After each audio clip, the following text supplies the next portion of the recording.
Vous voulez voyager? Achetez vos billets d'avion à l'agent de voyage Tempo Afrique Travel. Avec l'agent de voyage Tempo Afrique Travel, pas de problème de connexion, pas de problème de transfert de vol. Avec l'agent de voyage Tempo Afrique Travel, c'est le voyage en toute tranquillité, en toute beauté, de votre maison jusqu'à votre destination. Votre satisfaction est notre plaisir.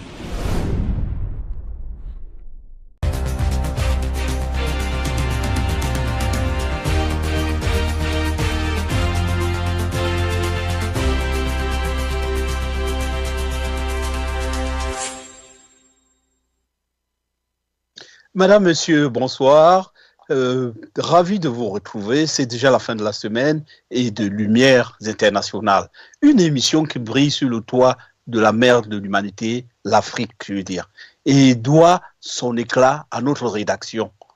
Oui, Lumière internationale vient disséquer, si on peut dire, un fait saillant de l'actualité africaine. Alors, madame, monsieur, vous êtes sur Tempo Afrique TV, la télévision que vous avez choisie. Oui, parce que c'est une télévision qui parle du panafricanisme et donc vous avez fait le bon choix. Restez donc avec nous et bravo pour votre fidélité. Ce soir, au menu de Lumières internationales, nous avons un sujet qui nous tient à cœur, c'est celui d'une interrogation au terme d'une semaine chahutée, je dirais même folle, donc qui a vu le Sénégal bousculé, jugé comme il ne faut pas. Alors on se dit, mais posons-nous la question, et si réellement les duettistes Sonko, Ousmane je veux dire, et Bassirou Diomaye Faye avaient raison, si c'était eux qui avaient vraiment raison, parce que les gens, les critiques disent ce qu'ils veulent, ils sont dans leur droit certainement, mais en tout cas, je ne veux pas prendre position, nos duettistes, nos panélistes vous diront ce qu'ils pensent. Alors, nous leur poserons cette question. Tous, vous les connaissez, de Moustapha Ezedieki Eldata au professeur Baloubi. Nous avons une nouvelle pépite aujourd'hui qui s'appelle Monsieur Demba Cissé. Donc, il se présentera avant de prendre la parole. Mais quand je vous aurais dit qu'à la console technique, vous avez Malik Sall pour gérer tout cela, vous aurez compris que c'est parti pour pour une émission d'une heure où vous interviendrez certainement parce que c'est une émission interactive pour poser vos questions, apporter votre grain de sel. Voilà, c'est parti pour une heure de plaisir, comme je disais.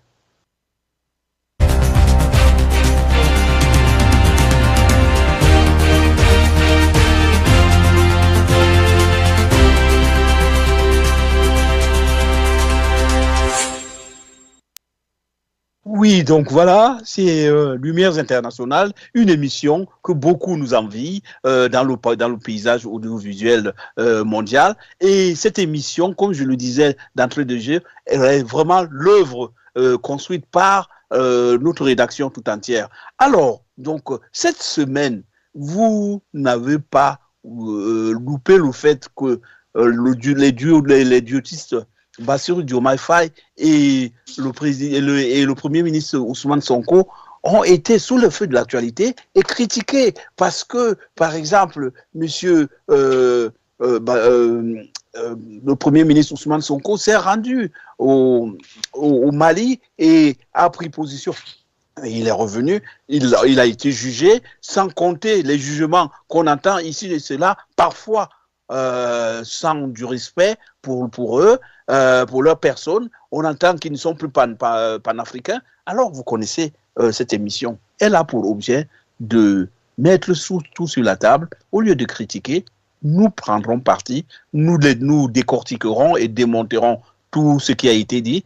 Et puis, donc, nous prendrons parti. Vous aurez, à la fin de l'émission, certainement des éléments qui vous permettront de prendre clairement position. Voilà le rôle de cette émission. Tout de suite, je me retourne vers mes panélistes. Je vous ai dit, vous avez Moustapha Ezeki Eldata, vous connaissez sa position à Dakar. Vous avez le professeur Baloubi qui est en Virginie. Et puis, vous avez Demba Cissé, donc, qui nous a rejoint. Demba Cissé, merci et bienvenue à cette émission et puis sur Tempo Afrique TV. Alors, peut-être en 2 mots, juste vraiment 2 mots. Qui êtes-vous et voilà, pour faire connaissance avec les téléspectateurs. Alors, bonjour à Tempo Afrique TV. Merci pour l'invitation. Mention spéciale à tous les internautes qui suivent Tempo Afrique TV. Bonjour doyen. Vraiment, je suis très ravi de partager ce plateau avec notre doyen. Je ne vais pas trop m'attarder sur moi. Moi, je suis un Sénégalais qui vit dans la diaspora, donc qui a rapidement compris l'enjeu que représente le projet de PASTEF, donc qui a adhéré à ce projet sans prendre une carte de membre, sans adhérer au parti. J'ai adhéré à ce projet-là. Et puis, donc, j'ai consacré des années à promouvoir ce projet. Donc, c'est des années de combat, ce n'était pas facile. Donc, la plupart des Sénégalais qui sont dans la diaspora m'ont découvert grâce à ce projet et grâce à ce combat que mène le président Ousmane Sonko ainsi que son excellence président Bassirou Diomaye Faye et toute l'équipe qui sont derrière, certains qu'on ne voit pas d'ailleurs. Donc, voilà, c'est cette façon dont ils m'ont découvert. Et donc, je suis plus qu'honoré de savoir qu'aujourd'hui, nous avons franchi un palier, même s'il reste encore beaucoup à faire. Voilà, oui. Sur moi, donc voilà, je vais pas m'attarder sur moi. Vous avez déjà assez dit, c'est bien, merci. Merci d'être là, merci de nous honorer à travers ce rendez-vous. La première question vous revient de droit. Alors, vous avez entendu j'allais dire le thème qui est très simple. Et si les duettistes Ousmane Sonko et Bassirou Diomaye Faye avaient raison? Alors, quand vous entendez cette interrogation, qu'est-ce que vous vous dites? Est-ce que par rapport à tout ce qu'on a vu ces derniers temps et tout ce qu'on a entendu comme critique, je passe sur j'allais dire les panafricanistes de buzz, comme dit moi, M. Moustapha Ezekiel Diatta, quelle est votre réponse par rapport à ça? Emmanuel. Oui. Emmanuel, vous savez, moi, je peux comprendre certaines critiques venant de certains frères, que ce soit des Burkinabés, que ce soit des Maliens, parce que moi, je ne suis pas dans cette posture. Moi, j'éprouve beaucoup d'amour à tous mes frères qui sont en Afrique. Mais pour comprendre et savoir si Ousmane Sonko et son excellence le président Bassirou Diomaye Faye ont raison ou pas, il faudra remonter 10 ans en arrière pour comprendre c'est quoi le projet PASTEF véritablement. Qu'est-ce qui s'est passé véritablement si on remonte 10 ans en arrière? Alors que Ousmane Sonko était un inspecteur, un jeune inspecteur des impôts, ainsi que Bassirou Diomaye Faye, d'ailleurs, notre président actuel. C'est des technocrates qui ont fait une prise de conscience en un moment donné. Et ils se sont réunis. Et ils se sont dit, écoutez les gars, et je vous rappelle qu'il n'y avait même pas Ousmane Sonko. Écoutez les gars, nous avons le devoir de faire quelque chose. Parce que nous ne pouvons pas continuer à laisser ce pays-là que nous aimons tant, ce pays qui a financé nos études, ce pays qui a tant investi sur notre formation. Nous ne pouvons pas continuer à laisser ces politiciens contrôler ce pays-là, détournement sur détournement, et voilà où nous en sommes. Donc, qu'est-ce qu'on fait? Qu'est-ce qu'on fait? Et ça, c'est important. Qu'est-ce qu'on fait? C'est là qu'ils ont décidé de prendre leur destin en main. Dans un premier temps, ils ont pensé créer un mouvement, mais ils se sont vite rendus compte qu'un mouvement a ses limites. Ils ont aussi pensé adhérer à un parti politique, mais ils ont aussi compris qu'un parti politique a déjà sa façon d'être, a déjà sa ligne, a déjà son ADN, et qu'ils ne pourront pas changer l'ADN de ce parti-là. C'est là qu'ils se sont dit, écoutez, dans ce cas, il faudrait qu'on crée notre propre parti pour changer ce pays-là. Voilà comment est né PASTEF. Et il n'y avait pas Ousmane Sonko. Une fois qu'ils ont créé ce parti, ils ont dit maintenant qui va diriger ce parti? Il nous faut un homme intègre, irréprochable, d'une probité morale incroyable pour diriger ce parti qui est censé changer le destin du Sénégal. Ils ont été chercher Ousmane Sonko. Pourquoi ils ont été chercher Ousmane Sonko et pas quelqu'un d'autre? Parce que justement, dans le parcours de Ousmane Sonko, il a eu à faire de grandes œuvres dans son parcours.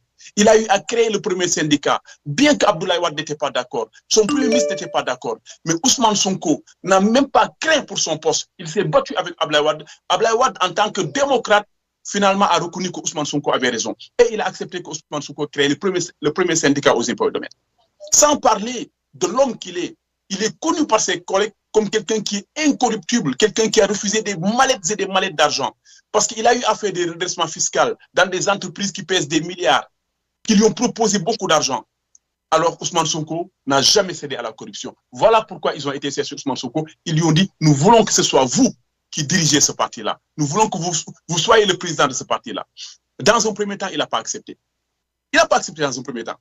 Mais est-ce que vous comprenez, excusez-moi, est-ce que vous comprenez les critiques qui fusent de partout aujourd'hui? Non, mais justement, parce que si les gens ne comprennent pas pourquoi ces gens-là sont là, d'accord, ils ne peuvent pas comprendre ce qui se passe aujourd'hui. Okay. Voilà pourquoi je fais la genèse. D'accord. Ouais. Donc, quand Ousmane a accepté d'être le président de ce parti-là, il leur a dit une chose qui est très importante. Il leur dit, écoutez les gars, vous ne me demandez pas seulement de venir conquérir le pouvoir. Ça, c'est pas compliqué. D'aller chercher le pouvoir, c'est pas compliqué. Mais vous me demandez de changer tout un système. Et ça, c'est pas pareil. Il leur dit, vous savez, quand on s'attaque à un système, on peut perdre son emploi. Il y a des risques. On peut aller en prison. On peut même perdre la vie. Parce qu'un système est très complexe. Si vous êtes prêt pour ces sacrifices, alors en ce moment, on y va. Celui qui n'est pas prêt, tout de suite, il le dit, il recule. Donc, vous voyez que ce type-là savait déjà à quoi il a affaire. Il savait déjà ce qu'il attendait. C'est pour ça, tout ce qui s'est passé ensuite, la prison, tout ça, il s'y est préparé déjà. Donc, quand Ousmane est venu dans quel but? Ousmane est venu dans le but de redresser le Sénégal. Pastef est venu dans le but de redresser le Sénégal. Et à un moment donné, ils se sont dit, tiens, si nous arrivons à redresser le Sénégal, par ricochet, ça va avoir un impact sur le continent. Pourquoi pas le Sénégal, aujourd'hui, qui va montrer le chemin à d'autres pays pour prendre nos destins en main? Parce que tous les panafricains aujourd'hui les panafricains, ceux qui se disent panafricains en tout cas, parce que pour moi, un panafricain ne divise pas. Pour moi, un panafricain, c'est quelqu'un qui est conscient des enjeux politiques et géopolitiques. Mais c'est un panafricain, c'est quelqu'un qui critique quand même. Non, mais on peut critiquer, mais on ne divise jamais. On ne divise jamais. Parce que dans la division, ça sert à qui? Mais la division, ça sert à nos adversaires. Mais nos adversaires sont très puissants, ils sont stratèges, ils ont des moyens illimités. Ils vont exploiter ces divisions. Je dois le reconnaître. Donc, dans une famille, même s'il y a des tensions, le quartier ne doit pas être au courant. On se réunit entre nous, on discute. Alors qu'il n'y a même pas de tension, il y a juste une sorte d'incompréhension parce qu'ils ne savent pas où va Pastef. Ils ne comprennent pas où va Pastef. C'est ça le problème. Nous savons où est-ce qu'Ousmane Sonko et son Excellence Bassirou Diomaye Faye, nous savons où est-ce qu'ils vont. Mais certains ne le savent pas. C'est pour ça qu'ils se permettent de critiquer. Mais moi, je les comprends. Mais moi, je leur dis une chose qui est très importante. Ousmane Sonko et son Excellence le président Bassirou Diomaye Faye sont en train de faire quelque chose d'extraordinaire. Et c'est ça le panafricanisme. Parce que le panafricanisme, c'est quoi? Déjà, il faut qu'on définisse c'est quoi le panafricanisme. C'est important. Pour moi, en tout cas, le panafricanisme, c'est d'abord lutter contre la corruption. Le panafricanisme, c'est de mettre un programme scolaire qui répond à nos besoins. Et le panafricanisme, ce n'est pas non plus de faire le contraire apparemment de ce qu'on a dit au départ. Non, on n'a jamais fait... Je vais en venir. On n'a jamais fait le contraire de ce qu'on avait dit au départ. Parce que quand Ousmane Sonko était dans l'opposition, ce qu'il avait dit, par exemple par rapport à l'AES, on voit très bien qu'il ne le pratique, il le met pas en pratique aujourd'hui. Et résultat, ils font l'objet de critiques. Je ne dis pas que je suis d'accord avec ça, mais je constate que les faits sont là, rétifs. Donnez-moi un seul exemple. Ousmane Sonko ne s'est jamais contredit. Donnez-moi un seul exemple. Ousmane ne s'est jamais contredit. Il n'a jamais dit que quand je serai au pouvoir, je vais faire ceci. Et une fois au pouvoir, il a changé d'avis. On reviendra dans l'émission. Donc, ok. Donc, ça, je vous le dis. Je dis que personne, aucun panafricain ne me sortira quelque part où Ousmane Sonko s'est contredit. La seule chose qu'Ousmane Sonko avait dit, il a dit que si je prends le pouvoir, si je deviens président de la République, j'enverrai des troupes pour aller aider nos frères maliens. Ousmane n'est pas président. Donc, ce n'est plus de son ressort. Ce n'est pas lui qui décide. Maintenant, c'est Bassirou Diomaye qui est président de la République. C'est Bassirou Diomaye qui définit sa politique. Ousmane Sonko met cette politique en œuvre. Mais ce n'est plus Ousmane qui décide. Et même si le Sénégal peut éventuellement envoyer des troupes, ils sont là depuis seulement 3 mois. On verra par la suite comment ça va se passer. Mais en tout cas, au jour d'aujourd'hui, on ne peut pas leur reprocher de trahir ce combat parce qu'ils ne l'ont jamais trahi. Au contraire. Parce que c'est ce que je disais tout à l'heure. Je dis tous ceux qui disent panafricanisme là. D'abord, qu'ils regardent ce qui se passe dans certains pays. Parce que nous sommes en train de lutter contre la corruption. Nous sommes en train de mettre l'équité, la justice sociale au niveau du Sénégal. Nous avons fait des réformes, dernièrement au niveau du Conseil supérieur de la magistrature. Aujourd'hui, les entreprises qui ne payaient pas leurs impôts aujourd'hui sont tous en train d'être redressées une par une. Alors que sous Macky Sall, toutes ces entreprises ne payaient pas leurs impôts. Nous sommes en train de revoir, de réformer le système éducatif, le programme éducatif au niveau des écoles. Nous sommes en train de faire des choses extraordinaires. Et on ne peut pas aujourd'hui se tourner vers l'extérieur. Excusez-moi, pour la clarté du débat, quand vous dites nous, c'est qui? C'est vous ou vous les Sénégalais? C'est l'État du Sénégal, le gouvernement, okay. Le nouveau gouvernement. Bon, si vous vous identifiez à ça, c'est très bien. Merci, c'est pour que... C'est parce que j'ai tellement porté ce combat-là que voilà. C'est tout à votre honneur. Donc voilà. Mais je vous garde chaud parce que je vais vous revenir pour vous faire une entrée fracassante au sein de Lumière Internationale. Bravo, merci. Je crois avoir entendu la voix de Passim Siwe. Est-ce que je m'abuse? Oui, je suis là. Voilà, Passim Siwe, merci et bienvenue à Lumière Internationale. Vous avez vu le thème abordé. Et si les duettistes Bassirou Diomaye Faye et Ousmane Sonko qui avaient raison, qu'est-ce que vous en dites, vous? Vous avez entendu M. Demba parler par rapport au thème et de tout ce que vous savez. Qu'est-ce que ça suscite en vous? Oui, merci beaucoup. Je pense que, je salue d'abord tous nos auditeurs et l'invité. Et je prends parole, non pas pour celui qui a raison, qui a tort, mais pour dire que nous sommes en Afrique, nous devons savoir comment mener le combat pour l'intérêt général. Si le Sénégal, si le duo Ousmane Sonko et Bassirou sont venus au pouvoir, c'est pour le Sénégal. Ils font seulement 3 mois, nous sommes d'accord. Aucun Africain, aucun pays du regroupement nouveau n'a demandé aux dirigeants actuels de les faire venir dans une organisation maléfique. On se comprend. Et quand on dit que être panafricain, ce n'est pas diviser, est-ce que c'est les panafricains qui ont déclaré la guerre au Niger? C'est les panafricains qui ont déclaré la guerre à la Libye? Si aujourd'hui nous sommes en train de parler ainsi, ça voudrait dire que nous sommes en train de contextualiser une lutte qui doit commencer au Sénégal. C'est comme si c'est le Sénégal qui doit libérer toute l'Afrique. La lutte que les autres sont en train de mener, on est en train de négliger ça en leur demandant de retourner dans une organisation qui les a asphyxiés économiquement, sanitairement et sur tous les plans. Et on demande aujourd'hui, on parle de panafricains qui divisent. Qui divise? Qui a parlé de division? Est-ce que la CEDEAO, depuis près de 50 ans, a déjà unifié un peuple? Quand tu traverses le Sénégal, étant togolais, malien, burkinabé, tu vas te payer. Quand tu es sénégalais, tu traverses le Togo, le Bénin, le Mali, le Burkina, tu vas payer. C'était la naissance de l'AES qui a institué ses frais. Il faut qu'on soit logique. Nous sommes dans une situation où la guerre nous a déclaré depuis longtemps.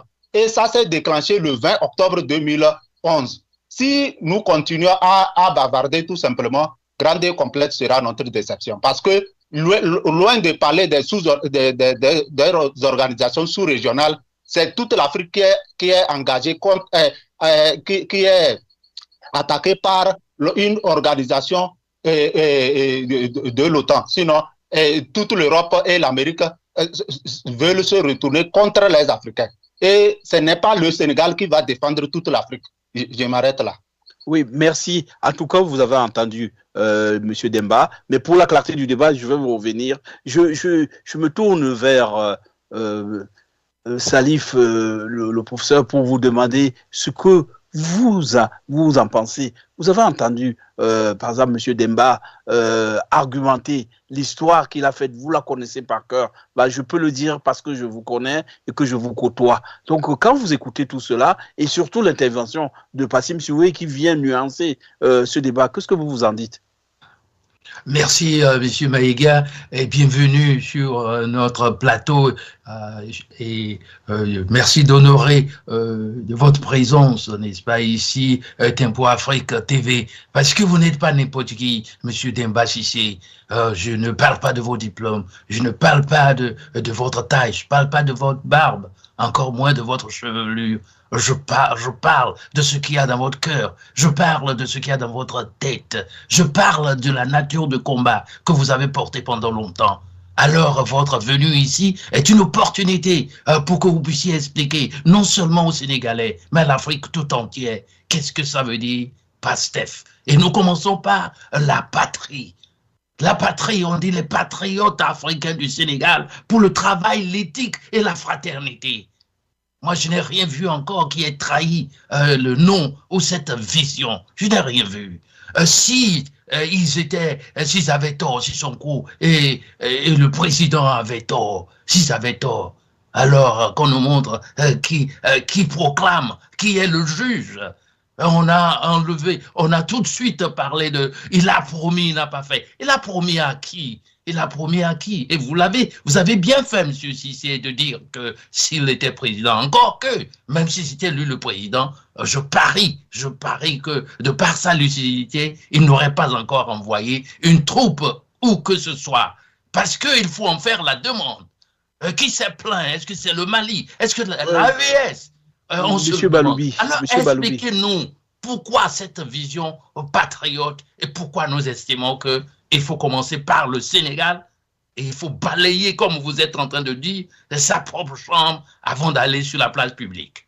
Monsieur Baloubi, quand on vous entend, on a l'impression que dire, par exemple, ou réagir par rapport à ce qui se passe est un peu, j'allais dire, à côté de la plaque, parce que c'est des Africains. Et d'ailleurs, sur cette antenne, nous l'avons dit, tout ce qui passe en Afrique, ce qui se passe en Afrique, nous, ça nous intéresse. Donc, les gens réagissent parce qu'ils sont panafricains, et j'allais dire, c'est très bien. Donc, ils réagissent. Donc, je conteste le fait que vous disiez que, mais ils sont qui? Pourquoi ils le disent? Oui, parce qu'ils ont une légitimité, ils s'estiment panafricains, et ils disent, je ne dis pas que c'est normal qu'ils critiquent, mais je constate qu'ils ont le droit de critiquer, si droit il y a. Et voilà, c'est pour cela que je pose cette question, et c'est pour ça que j'insiste sur ce côté. Parce que vous ne pouvez pas, surtout vous savez très bien, vous, que c'est important que dans l'opinion publique, il y ait, dans la Vox Populi, oui, qu'il y ait une réaction qui intervient, et vous connaissez mieux que quiconque le rapport de cette émission, de cette Vox Populi aux systèmes qui sont en place. Bien sûr, Monsieur Maïga, vous ne m'avez pas compris, parce que quand je dis qui sont-ils qui critiquent en tant que qui? Par exemple, nous avons Monsieur Cissé ici qui a porté le combat et nous l'avons invité pour qu'il nous explique les tenants et les aboutissants. Je crois que c'est ça qui est essentiel pour éclairer la lumière de ceux qui, bien sûr, ont le droit de critiquer ex nihilo, de critiquer par ignorance, de critiquer parce qu'ils sont pressés. Alors, posons les questions à M. Cissé pour qu'il nous explique et pour qu'on puisse, n'est-ce pas, éclairer la lanterne de ceux-là et apaiser ceux-là qui sont inquiets. Parce qu'au fait, ils ne sont pas mauvais, ils ne sont pas méchants. Ils veulent que non seulement le Sénégal soit un exemple, mais que, n'est-ce pas, cette vision transcende les limites, les frontières du Sénégal. Alors, posons les questions à celui qui a porté le combat autant d'années. Je tiens, pardonnez-moi, monsieur le professeur Baloubi, je tiens à dire que ce n'est pas le modèle de forum international où les questions sont posées à monsieur Cissé. C'est l'Union internationale où chacun donne son point de vue. Et lui et monsieur Cissé également. Donc voilà. Et maintenant, avant, je vais vous revenir. Moustapha Ezekiel Diatta, vous au moins, vous avez le droit, je l'ai entendu, donc d'intervenir, de dire ce que vous pensez. Et qu'est-ce que vous pensez de cette interrogation conductrice de cette émission? Moustapha n'est pas là. Bon, donc... Maïga, oui. J'aimerais bien rebondir, si vous le permettez. Oui, oui, tout à fait, vous aimeriez bien rebondir, mais j'aimerais tout simplement dire que oui, mais j'ai précisé pour que les choses soient claires, parce que vous savez, nous avons différentes émissions, donc c'est parce que dans le forum, par exemple, des Africains, si vous êtes celui qui est sous le feu de l'action, à qui on pose des questions. Donc là, vous êtes un panéliste où chacun apporte sa contribution. Absolument. Donc voilà, je préfère clarifier les choses pour que nous avancions concrètement. Donc voilà, vous avez la parole, vous l'avez demandé, allez-y. Vous savez, M. Maïga, en fait, j'ai jamais voulu évoquer certains faits géopolitiques sur les plateaux. Je n'ai jamais voulu le faire. Parce que j'estime que c'est des choses qui peuvent porter à polémique. Le frère qui vient de s'exprimer, je ne sais plus comment il s'appelle. Passim Siwe. Passim Siwe, c'est celui qui vient de parler. Oui. Voilà, avec tout l'amour que je porte pour ce frère, il y a certains faits géopolitiques qu'il ne maîtrise pas. Mais s'il maîtrisait un tant soit peu ces éléments, moi, je ne peux pas vous laisser dire, je peux pas vous laisser le dire parce que je sais qu'il connaît très très bien. Donc, mais je le laisserai, il est grand, il va se regarder, il va s'exprimer. Mais je vais continuer.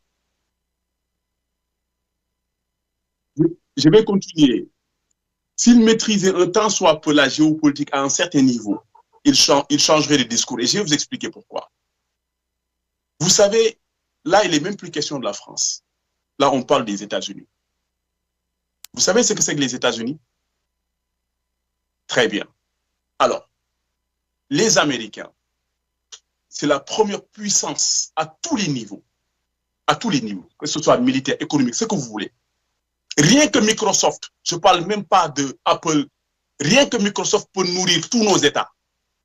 Rien que Microsoft, qui capitalise sur plus de 3 000 milliards de dollars. Il peut nourrir tous nos États.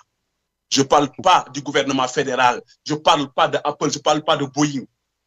Vous savez, les Américains, les États-Unis, ce n'est pas de la rigolade.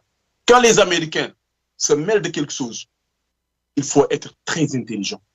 Il faut être pragmatique. Il faut être stratège. Ça ne sert à rien de bomber le torse. Ça ne sert à rien de vouloir sortir les muscles.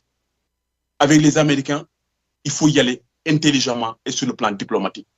Vous savez ce qui se passe au Mali? C'est exactement ce qui s'est passé en Afghanistan, si on recule en arrière. Les Russes étaient en Afghanistan sous l'invitation du président.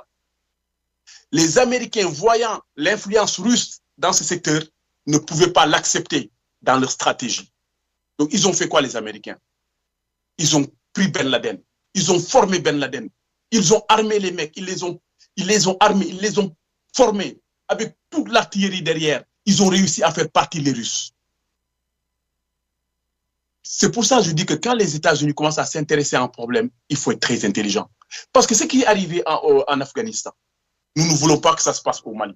Nous n'avons pas envie que les Américains mènent une guerre terrible aux Russes sur le continent africain.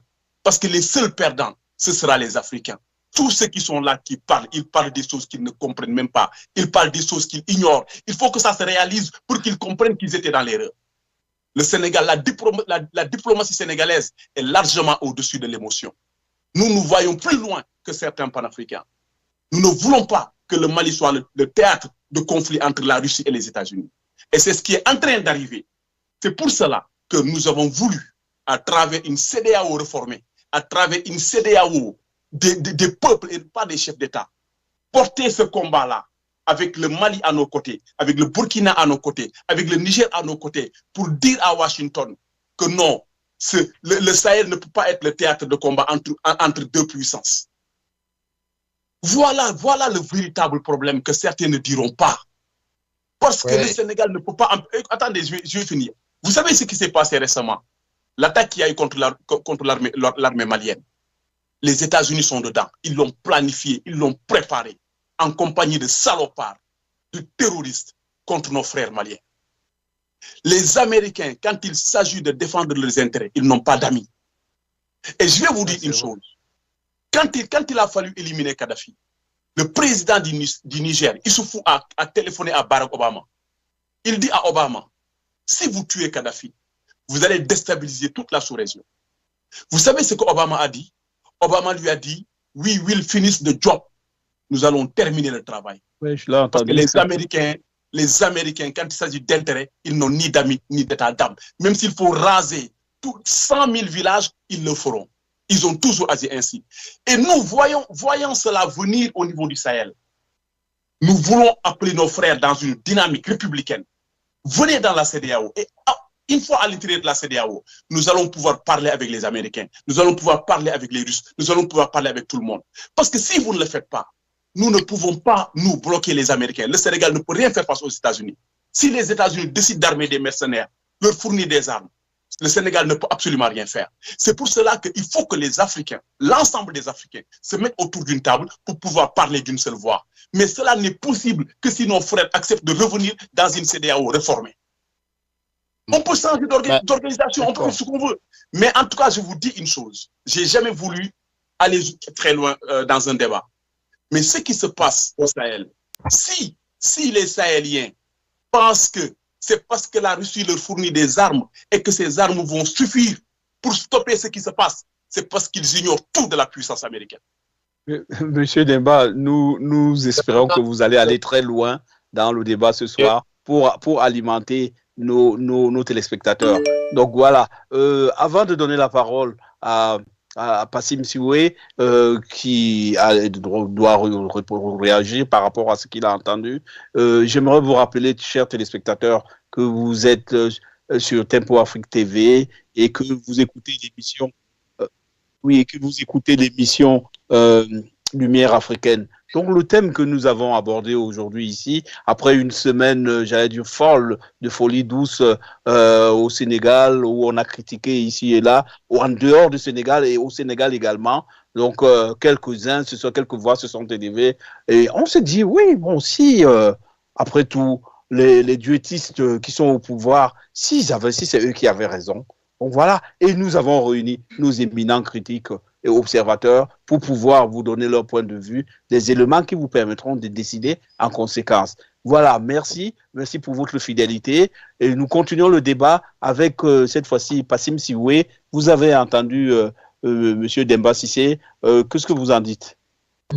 Oui, merci au géopolitologue Cissé. Je pense que j'ai beaucoup de préoccupations qui n'a pas pu répondre ou bien qui n'a pas pu éponger. Je repose la même question ou les mêmes questions pour dire que la géopolitique, ce n'est pas la puissance américaine qui compte. Si les États-Unis sont une puissance, c'est grâce à l'Afrique. Je m'explique. Albert Einstein, dans une lettre adressée au président américain Roosevelt, a dit qu'il faut mettre la main sur le Congo pour éviter qu'on puisse, une puissance puisse, ou bien l'Afrique puisse posséder ses richesses au Congo pour être une puissance nucléaire ou une puissance mondiale. Et partant de là, France Fanon avait dit, l'Afrique est un revolver dont la gâchette se trouve au Congo. Est-ce que depuis que le Congo est ensanglanté, c'était la naissance de l'AES, c'était l'arrivée des Russes? Quand la CEDEAO existait, avant la naissance de l'AES, on a envahi Laurent Gbagbo. L'AES était déjà né. C'était la division des panafricains qui avait entraîné l'envahissement de Laurent Gbagbo. Il faudrait que nous puissions comprendre que dans une lâcheté pareille, de soi-disant intellectuels ou d'une vision atrophiée, qui consiste à dire que les Africains sont des faibles et que les autres sont des puissants, va nous conduire à notre disparition. Nous sommes les seuls peuples qui croient que les autres sont des puissants et que nous sommes des faibles. Entre 54 États que les autres viennent envahir et les 54 États réunis, et qui doit être plus fort. Et partout où on parle de l'Afrique, on parle des richesses convoitées, tant convoitées, des terres rares et des richesses à prendre. Et pendant ce temps, on s'appelle pauvre. Ça voudrait dire que nous sommes mentalement pauvres et intellectuellement incapables. Parce que nous sommes des États qui refusent d'élaborer, sinon des hommes qui refusent d'élaborer, d'innover. Quand l'AES est née, jusqu'à présent, je n'ai pas encore vu ce que la CEDEAO a fait pour le Nigeria qui est à feu à sang présentement. Je n'ai pas vu ce que la CEDEAO fait avec les Boko Haram. Donc, il ne faudrait pas qu'on soit des raseurs de murs, mais on doit être, on doit se lier à l'histoire. Savoir que l'Afrique n'est pas néant. L'Afrique n'est pas une terre qui n'a rien dans son sous-sol. L'Afrique a tout et les autres convoitent. Donc, nous sommes envahis. Ce n'est pas parce que l'AES est née, ce n'est pas parce que la Russie est venue en Afrique. Depuis qu'on a assassiné Patrice Lumumba, c'était l'arrivée des Russes. Quand on a assassiné Thomas Sankara, c'était l'arrivée des Russes. Ou bien c'était la lâcheté des organisations sous-régionales. Merci, Passim Siwe. L'Union africaine a pu déjà, comment l'appelle-t-on, demander l'assassinat de nos leaders, pour tout ce qui se passe comme mafia ou bien spoliation en Afrique, il faudrait qu'on se mette debout comme Africains et arrêter de personnaliser ou bien de statuer tout sur certaines personnes ou bien une localité. Merci Passim Sioué. Nous passons aux téléspectateurs. Vous savez, dans cette émission, la priorité est donnée aux appelants. Alors, si nous avons quelqu'un en ligne, nous vous laissons la parole pour que vous interveniez et ajoutez votre grain de sel. Allez-y. Appelant, nous vous écoutons.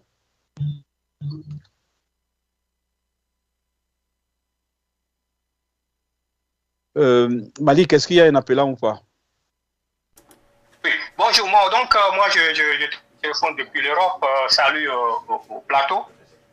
J'ai suivi l'émission dès le départ et j'ai compris que c'est une émission extrêmement très délicate, aussi extrêmement importante.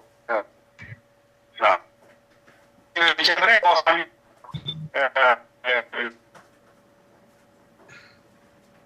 la communication n'est pas très bonne. Hein? Vous m'attendez? Oui, on vous attend. Parfois, ça se coupe. Donc...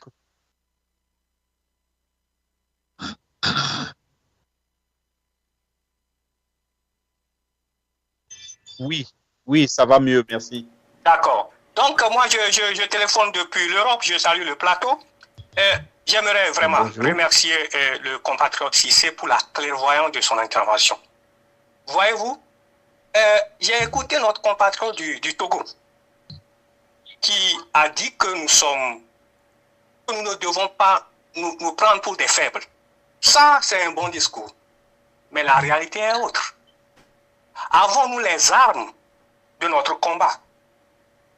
S'il répond à cette question, pouvons-nous, sur le terrain de la force, combattre aujourd'hui les États-Unis? Pouvons-nous combattre la Russie? Pouvons-nous combattre la France? Pouvons-nous combattre l'OTAN? S'il répond à cette question, je pense que là, nous devons dire que nous avons aussi de la force. Mais je m'arrête là à propos des questions de puissance. Maintenant, le panafricanisme. Je pense que nous merci devons pour votre relire contribution. Alors, je reviens sur le plateau. Nous devons relire le panafricanisme de Nkrumah, le panafricanisme de Douba, le panafricanisme de Lumumba, le panafricanisme de Thomas Sankara. Parce que ce panafricanisme, en réalité, c'est ce panafricanisme que porte le président Faye et le président Sonko. C'est le panafricanisme d'unité. C'est dans ce terrain, en réalité, que le premier ministre Sonko est allé à l'AES pour dire à nos amis de l'AES, s'il vous plaît, rentrez à la maison. Parce que la réalité, c'est quoi? Ces trois pays de l'AES, ils disent lutter contre l'impérialisme. Ils ne luttent pas contre l'impérialisme autre que ce que fait le président Faye ou bien le premier ministre Sonko. Le premier ministre Sonko aussi lutte contre le panafricanisme. Il ne faut pas oublier l'histoire. Le premier ministre Sonko a commencé son combat panafricain avant la naissance de l'AES. Donc il ne faut pas tordre le cou à l'histoire. Donc quand il est allé chez nos compatriotes de l'AES pour dire revenez au sein de la CEDEAO, nous savons que la CEDEAO c'est une institution qui a des ratés, qui a des problèmes. Rentrons à la maison, essayons de reconstruire la CEDEAO, devenons forts et construisons l'unité africaine. Je pense que c'est la démarche la plus logique. Donc moi je ne comprends pas en réalité pourquoi. Parce que Sonko est allé dire à nos compatriotes de revenir à la maison, donc il a trahi le combat panafricain. Non, nous devons sortir de l'émotion. Je pense sincèrement, les amis, qu'en réalité, ceux qui soutiennent l'AES, les trois pays de l'AES, je le dis et je le répète, ils sont en train de conduire nos compatriotes au suicide. Parce que ces trois pays ne peuvent pas combattre les États-Unis à l'heure actuelle que nous parlons. L'histoire a déjà tranché, je le dis et je le répète. C'est comme si nous sommes encore au temps où il y a le bloc de Monrovia, le bloc de Casablanca. Tous ces blocs, ils disaient que c'est moi qui ai la meilleure stratégie. Et Nkrumah a dit, Ça, ce n'est pas important. Ce qui est important, c'est notre unité. Et c'est ce que Sonko est en train de faire, donc j'exhorte les camarades à soutenir Sonko. Il faut que nos compatriotes de l'AOS rentrent à la maison.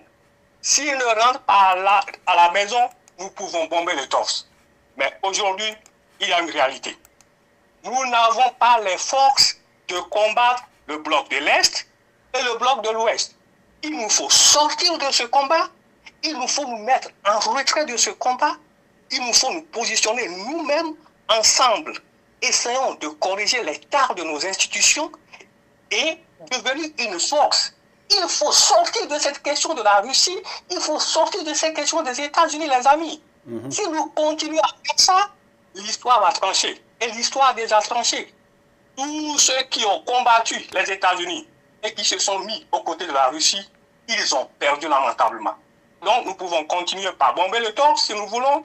Nous pouvons continuer par jeter de l'huile sur les autorités qui sont en réalité dans une lucidité sans implacable, sans discussion. Nous pouvons continuer à faire ça, mais à la fin, nous aurons conduit nos camarades de l'AES vers l'abîme. Donc, moi, je m'arrête ici. Et j'aimerais saluer vraiment le plateau, le Tempo Afrique TV, pour le travail remarquable qu'il fait. Mais en résumé, si Sonko a raison, je pense que l'histoire lui a donné déjà raison. C'est lui qui est dans la bonne posture. Merci beaucoup. C'est moi qui vous remercie. Alors, Désiré Baloubi, vous avez entendu les uns et les autres. Je connais votre position en général. Qu'est-ce que vous ressentez par rapport à ces différents arguments et qu'en dites-vous? Oui, Salif Désiré Baloubi, je réponds à ces noms, je ne vous corrige pas, mais de toute façon, ma préférence, c'est cela, Salif Désiré Baloubi. Je crois que la thématique telle que la question a été posée, vous avez constaté que j'écoute beaucoup plus. Quand on est dans un débat, quand je suis dans un débat, avant d'intervenir, j'écoute. Et quand nous avons invité quelqu'un que je considère comme expert en la matière, sinon on ne l'aurait pas invité, eh bien, je voudrais l'écouter pour qu'il me parle de combat. Mais ce que nous devons faire aussi, c'est de poser le problème. Poser le problème, c'est-à-dire planter le décor. Et si Ousmane et Bassirou Diomaye Faye avaient raison, mais quel est le problème fondamental? Qu'est-ce qu'on leur reproche? Et c'est cela que nous devons d'abord expliquer et que, n'est-ce pas, nous puissions alors répondre à cette interrogation. Moi, et s'ils avaient raison, moi, le débat me paraît très facile parce que moi, je suis dans la même logique, je porte la même vision, ce serait facile. Mais ce serait beaucoup plus enrichissant si on nous disait « et s'ils avaient tort ?» Et là, je répondrais « s'ils avaient tort, eh bien, nul n'est infaillible. Même s'ils ont fait de faux pas, ils sont à leur début et ils vont apprendre de leurs erreurs. Et nous devons apprendre aussi à nous pardonner. Parce que le n'est pas fait. Oui, on a le droit de critiquer, mais lorsqu'on est pressé, alors que l'enjeu est très important, l'enjeu est très important, comme on l'a dit hier dans une émission, dans un programme, c'est l'avenir de l'Afrique qui se joue. Et Maître Larifou nous a dit, eh bien, les attaques, les accusations africaines, nous devons nous méfier de cela. Si nous voulons d'un panafricanisme bon teint qui puisse être vraiment soutenu et soutenable et durable, eh bien, nous devons laver le linge sale en famille, nous écouter, nous entendre parler et puis apporter des propositions qui renforcent cette vision et aussi nous donner les moyens pour aller le plus loin que possible. Je pense que c'est de ça qu'il s'agit. Est-ce que s'ils avaient raison, le débat serait vite clos? Mais s'ils avaient tort, c'est ce que je répondrais. Mais fondamentalement, je pense que ils ont raison. Ils ont raison parce qu'on les accuse. On dit pourquoi non, ils ont promis faire ceci, ils ne l'ont pas fait. Quand vous avez promis faire quelque chose de cette portée, le panafricanisme, ça commence par chez soi-même. On ne peut pas se lever du jour au lendemain et changer le monde.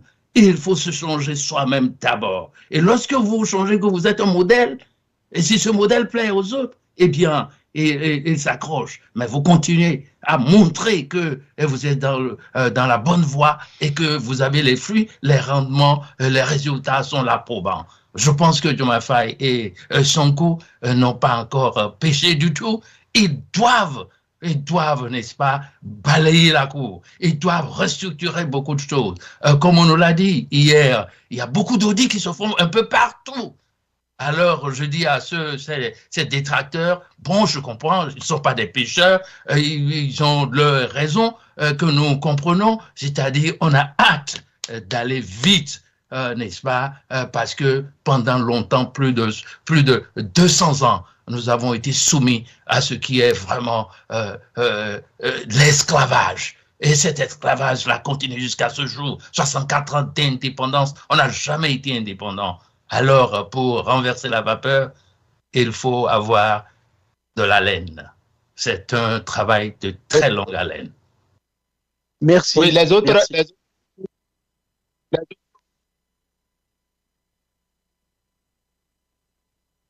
Exactement. Exactement. Oui,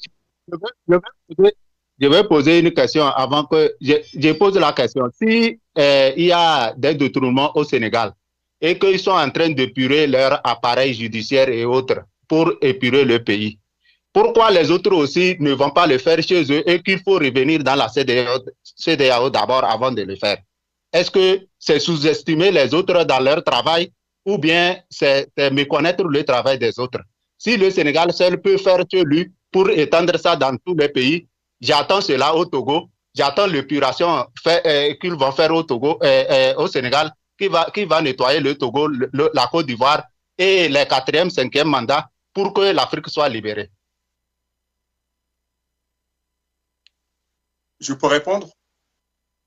Oui. Alors, donc je vais répondre au frère. Mais le frère, je l'ai écouté tout à l'heure, comparer la puissance africaine et la puissance américaine. Ça démontre vraiment toute son ignorance sur ce que c'est que la puissance véritablement. Mais je vais aller plus loin. Il a parlé de Patrice Lumumba. Est-ce que le frère, il sait qui a tué Patrice Lumumba? Qui a pris le décret qui a tué Patrice Lumumba? C'est le président Eisenhower, depuis la Maison Blanche, qui a pris le décret qui a tué Patrice Lumumba. Encore une fois, ce sont les Américains qui ont tué Patrice Lumumba. Bon. Je voudrais dire encore une chose, frère. Combien de pays aujourd'hui sont sous embargo et par les États-Unis? Le Cuba, pourtant partenaire de la Russie, est sous embargo. Est-ce que la Russie est capable d'enlever cet embargo? Non. Kadhafi était partenaire des Russes. Est-ce que la Russie a pu sauver Kadhafi? Non. La Corée du Nord est sous embargo, partenaire des Russes. Est-ce que la Russie a un quelconque pouvoir pour enlever l'embargo? Non. L'Iran, embargo. Est-ce que la Russie, qui est partenaire, a la possibilité d'enlever? Non. Vous savez, il y a une réalité géopolitique. Les États-Unis ont cette capacité de mettre un embargo sur n'importe quel pays sur le globe terrestre. Mais la Russie n'en a pas cette capacité. Et ça, c'est la réalité. Ça, c'est factuel. Il faut savoir choisir ses partenaires. Alors, je vais vous répondre, frère, sur ce que vous avez dit. Vous savez, il y a une ligne rouge qui a été franchie. Mais je comprends mes frères, je comprends les Maliens, les Burkinabés et les Nigériens. Mais quand on gère un État, on n'a pas le droit de commettre certaines erreurs. Et je vais y venir. Vous savez, on dit que quand on est nu, même au diable, on lui souhaite la bienvenue. Ousmane Sonko était nu et pourtant il a refusé de souhaiter la bienvenue au diable. Je vais vous dire pourquoi je dis ça. Parce que pendant les heures les plus difficiles de notre révolution face à Macky Sall, et que Ousmane était en prison, avant même qu'il soit en prison, j'avais demandé moi personnellement qu'on confectionne des drapeaux russes pour mettre la pression à la France. Et Ousmane l'a refusé catégoriquement. Alors que Ousmane était dans une situation compliquée. Mais il l'a refusé. Pourquoi il l'a refusé? Parce qu'il n'était pas dans l'émotion. Il n'était pas dans le moment présent. Mais il était dans la gestion d'un État à long terme. Voilà pourquoi il l'a refusé. Je n'avais pas compris à l'époque, parce que moi je lui ai en voulu un peu. Mais aujourd'hui j'ai compris pourquoi. Quand on gère un État, on ne peut pas gérer un État selon ses émotions. Même quand on est mal en point, on doit réfléchir. On ne doit pas prendre toutes les solutions qui se présentent à nous. Parce qu'il y a des solutions, les conséquences sont terribles après. C'est pour ça que je dis que nos frères ont franchi une ligne rouge en s'alliant contre la Russie. Tout le monde sait, depuis que l'humanité existe, tout pays qui s'aligne avec la Russie pour augmenter l'influence russe, tout devient de facto, systématiquement, l'ennemi à abattre pour les Américains.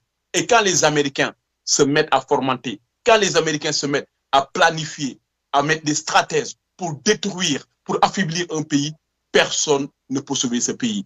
Maintenant, on peut y croire, on peut ne pas y croire, mais l'histoire est là pour dire ce qui se passe, pour dire ce que c'est que les Américains. Dire cela n'est pas avoir un complexe des Américains. Che Guevara, qui est plus révolutionnaire que Che Guevara? Mais Che Guevara disait quoi? Demandez l'impossible, mais soyez réaliste. Moi, je suis dans le réalisme. Je ne suis pas dans le rêve utopique comme certains frères qui pensent qu'on peut bander les muscles et faire face aux Américains. On ne peut pas faire face aux Américains. Ça, c'est la réalité. Maintenant, on peut parler avec les Américains. C'est possible. Il faut discuter avec les Américains. C'est possible. Parce que les Américains ne sont pas tout seuls dans cette histoire. Il y a l'Angleterre avec les Américains. Il y a l'Israël avec les Américains. Il y a la France avec les Américains. Il y a l'Allemagne avec les Américains. Il y a toute l'Europe avec les États-Unis. Celui qui ne veut pas discuter avec ces gens-là, mais tu ramènes ton pays au suicide. Tu veux déstabiliser ton peuple. Tous ceux qui te disent « Non, c'est pas vrai, les Américains, ils sont rien du tout. Les Américains, on peut leur faire face, on a les armes russes. » Mais c'est des gens qui n'ont rien compris. C'est des gens qui te poussent à détruire ton propre pays. Parce que aujourd'hui, mettre le destin de l'AES entre les mains de la Russie, mais qui peut me dire que c'est une bonne stratégie? Et si la Russie sort affaiblie de son histoire avec l'Ukraine, qu'est-ce qu'ils vont devenir l'AIS? Donc tout votre destin aujourd'hui repose sur les mains de Poutine. Et si Poutine est affaibli, donc demain vous êtes à la merci donc des Occidentaux. C'est pour ça que je dis qu'on ne peut pas gérer un État en prenant parti, en s'alignant avec quelqu'un qui va faire que vous devenez systématiquement un ennemi à abattre pour les Américains. Parce que les Américains ne vont jamais accepter l'influence russe sur le continent africain. Le frère l'a rappelé tout à l'heure. Parce qu'il y a énormément de matières stratégiques en Afrique. Les Américains en ont besoin. Les Européens en ont besoin. Donc, on ne veut pas que l'AIS soit le théâtre d'un conflit entre puissances. Voilà pourquoi nous demandons à nos frères de revenir dans la CEDEAO. Une fois dans la CEDEAO, qui est une institution reconnue sur le plan mondial, qui est une organisation reconnue sur le plan mondial.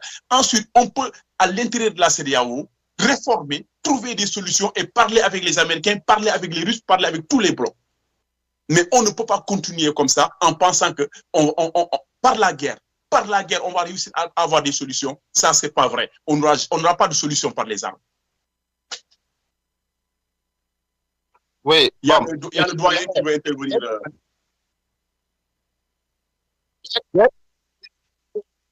J'ai demandé si les assassinats sommaires qu'on a eu en Afrique, c'était les Russes qui étaient présents. Ça, il n'y a pas eu de réponse. Attendez. Donc, je disais que il y a M. Baloubi qui voulait parler. Donc, on va lui donner la parole pour qu'on tourne quand même. Donc, on vous écoute, professeur Baloubi. Oui, merci. Merci, M. Maïga. Dans une large mesure, je suis d'accord avec M. Cissé, mais il y a quand même des points qui me paraissent un peu mitigés. Alors, je me prononce là-dessus. M. Cissé, vous semblez présenter les États-Unis comme l'épouvantail du monde. Les États-Unis, aussi puissants qu'ils puissent paraître, ont leurs faiblesses, à l'interne comme à l'externe. Vous avez donné l'exemple de l'Afghanistan. Vous savez ce qu'ils ont fait de l'Afghanistan aujourd'hui. Alors, qu'est-ce qui a eu raison, qu'est-ce qui a eu tort? Ils sont déguerpis, ils ne sont plus là-bas. Ils ont lâché l'Afghanistan. Vous avez vu aussi l'Irak. Avec leur passage, qu'est-ce qui s'est passé? Ils sont lâchés aussi, ils sont partis. Vous avez vu aussi le cas de la Syrie. Moi, je pense que nous ne devons pas donner à ce jeu de complexe d'infériorité comme le confrère Passim Siwe vraiment pressait le bouton pour que, bien sûr, il peut-être a un peu mal présenté son point et vous l'avez mal compris, mais ce qu'il veut dire, c'est qu'il n'y a pas plus puissant, que la raison, que le droit humain, que les États-Unis aussi proclament au sein des Nations Unies. Est-ce que c'est de l'hypocrisie? Est-ce que les États, qu'ils soient pauvres, riches ou pas, Est-ce qu'ils n'ont pas le droit à l'autodétermination? Bien sûr, nous n'avons pas à provoquer, mais n'avons-nous pas le droit quand même de choisir des partenaires?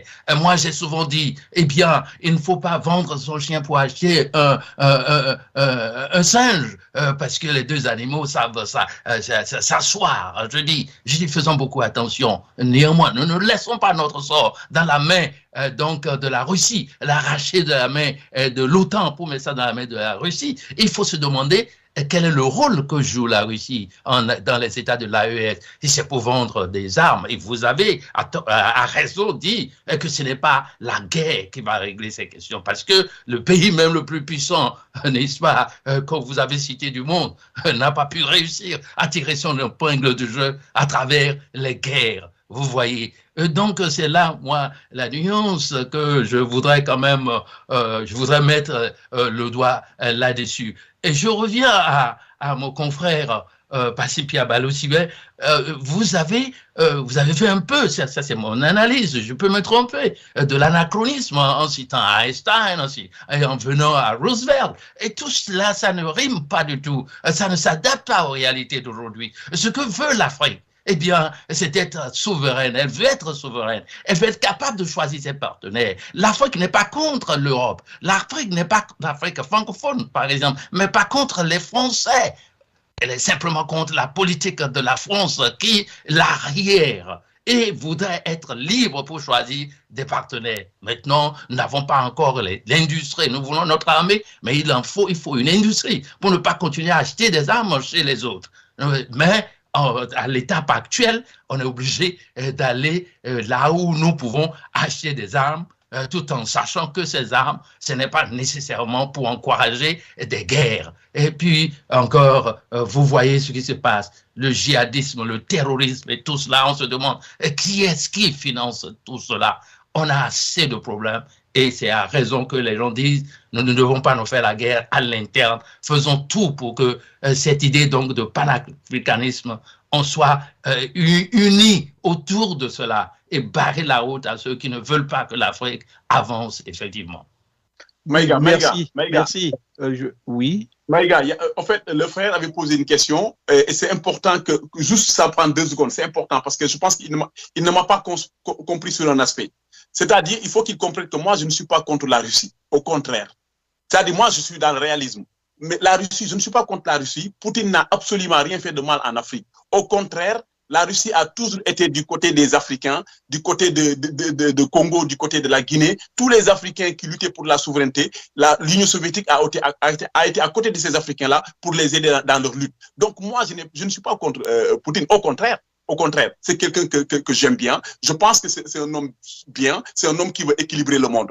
Mais ça dit, je suis dans le réalisme. Parce que moi, j'ai pas envie que le doyen l'a dit tout à l'heure sur l'Afghanistan, les Américains ont déguerpi tout ça. Mais j'ai pas envie, moi, que l'AES devienne comme l'Afghanistan. J'ai pas envie que l'AES devienne comme l'Irak. J'ai pas envie que l'AES devienne comme la Syrie. Aujourd'hui, ces États-là, ce n'est même plus des États. Il y a un tel bordel qu'on ne peut même plus. Regardez aujourd'hui la Libye. Regardez l'état dans lequel se trouve la Libye. Moi, j'ai pas envie que l'AES devienne comme ça. C'est pour ça que je dis qu'à un moment donné, il faudra qu'on laisse les émotions de côté, qu'on essaie de revoir quelle est la meilleure formule pour se retrouver en tant qu'Africains, tous les chefs d'État réunis et parler à ces puissances-là. Merci pour cet ajout. Je tiens à accueillir Monsieur Moustapha Ezekiel Diatta. Arrêtez de bêler, ne vous inquiétez pas, vous êtes là, je venais vers vous. Donc voilà, et je précise que vu l'envergure de l'invité, de la personne de Monsieur Demba, nous allons changer de format d'émission. Ce ne sera plus dans le format comment dirais-je, habituel à low tempo. Ça va être vraiment. Donc voilà, donc ce sera vraiment le centre du débat. Et Monsieur Ezekiel Diatta, vous avez entendu Monsieur Demba intervenir. Quelle est votre façon de voir les choses? Non, moi j'ai une question à lui poser, puisque il est notre invité. J'ai une question, parce qu'on parle, son cas a raison, etc. Mais tout cela se trouve dans un contexte de panafricanisme. Et alors, le panafricanisme avec la souveraineté de nos pays, moi je voudrais quand même parler d'un aspect de l'agriculture. L'Afrique a faim, l'Afrique a soif, quelle serait une politique agricole à adopter pour avoir une souveraineté alimentaire en Afrique? Alors, je vais répondre à cette question-là, parce que je vais dire aux frères que, vous voyez cette question-là, nous, on se l'a posée il y a 10 ans en arrière. Ça fait partie du programme de PASTEF. Et d'ailleurs, le président, son Excellence Bassirou Diomaye Faye, ils vont faire voter une loi sur la souveraineté économique. C'est extraordinaire. Une loi, je ne dis pas, mais une loi sur la souveraineté économique au Sénégal. Parce que c'est-à-dire nous pensons que on ne peut pas se définir comme un État si nous ne sommes pas souverains sur le plan politique, sur le plan économique, sur le plan de l'agriculture, sur le plan de l'élevage, sur tous les aspects. Donc, en ce sens, et d'ailleurs, Ousmane Sonko va faire bientôt sa déclaration de politique générale. Donc, je demande aux frères de patienter encore juste quelques semaines. Il verra ce que PASTEF, ce que l'État du Sénégal actuel a concocté, justement, qui parle justement de l'agriculture, mais pas que, qui parle de l'industrialisation. Parce que nous avons toujours dit au niveau de PASTEF que l'économie au Sénégal est axée sur le secteur tertiaire. Depuis Wade, Macky Sall, l'ensemble des investissements sont axés sur le secteur tertiaire. Alors, et quand on observe le secteur tertiaire, nous nous rendons compte d'une chose, que la plupart des entreprises qui sont dans le secteur tertiaire appartiennent à des multinationales étrangères. Donc, ça crée quoi? Ça crée une économie exogène. Donc, c'est-à-dire de l'argent qui ne profite pas au pays. Et Sonko avait dit quoi? Nous allons inverser la tendance. Nous allons plus axer notre investissement sur le secteur primaire, qui est l'élevage, l'agriculture, la pêche, et secondé par le secteur secondaire, qui est l'industrialisation. Et c'est là le moteur même de notre programme. C'est pour ça que moi je dis à cet intervenant, je le remercie de sa question qui est très pertinente, toute la politique de PASTEF aujourd'hui est basée sur ça, sur l'autosuffisance alimentaire, sur l'industrialisation, sur des réformes qui sont très importantes, tant sur le programme scolaire qu'à tous les niveaux. Donc, je dis aux frères de se rassurer, le Sénégal, avec le programme que le Premier ministre Sonko va présenter dans quelques semaines, on vous dira où est-ce que nous allons, mais sachez que l'autosuffisance alimentaire fait partie du cœur du programme de PASTEF. Oui, alors, avant. Mais si vous voulez, je peux orienter la question autrement. Nous sommes dans un contexte africain. Comment l'Afrique peut-elle bien sûr se battre sur le circuit mondial pour rassurer les Africains à être souverains sur le plan industriel, sur le plan agriculture? Oui, mais vous savez, l'agriculture, c'est quoi? L'agriculture, nous avons des terres qui sont cultivables. Qu'est-ce qu'il nous faut? Il nous faut du matériel, il nous faut des semences, il nous faut des machines. Est-ce que ces machines, aujourd'hui, nous sommes capables, nous, Africains, de les produire? Ça, c'est une question. Si nous ne sommes pas capables de produire ces machines, il nous faut des partenaires. Mais le plus important, c'est quoi? Le plus important, c'est d'en faire un pôle très important, d'en faire une priorité.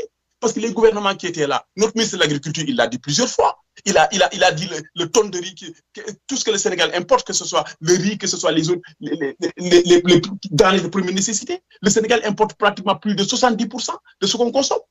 Et justement, comment pouvez-vous expliquer cela quand vous avez des terres cultivables, quand vous avez l'eau, il manque quoi? Quand vous avez des ingénieurs agronomes, il manque quoi? Il manque juste la volonté politique. Parce que c'est cette volonté politique qui va faire que vous allez avoir en votre possession tout le matériel nécessaire pour industrialiser votre agriculture. C'est cette volonté politique qui va faire que vous allez injecter énormément d'argent dans le secteur agricole. Donc, ce n'est même pas quelque chose qui est très compliqué. Ce n'est pas comme pour aller sur la Lune. Il faut juste une volonté politique. Cette volonté politique, nous l'avons.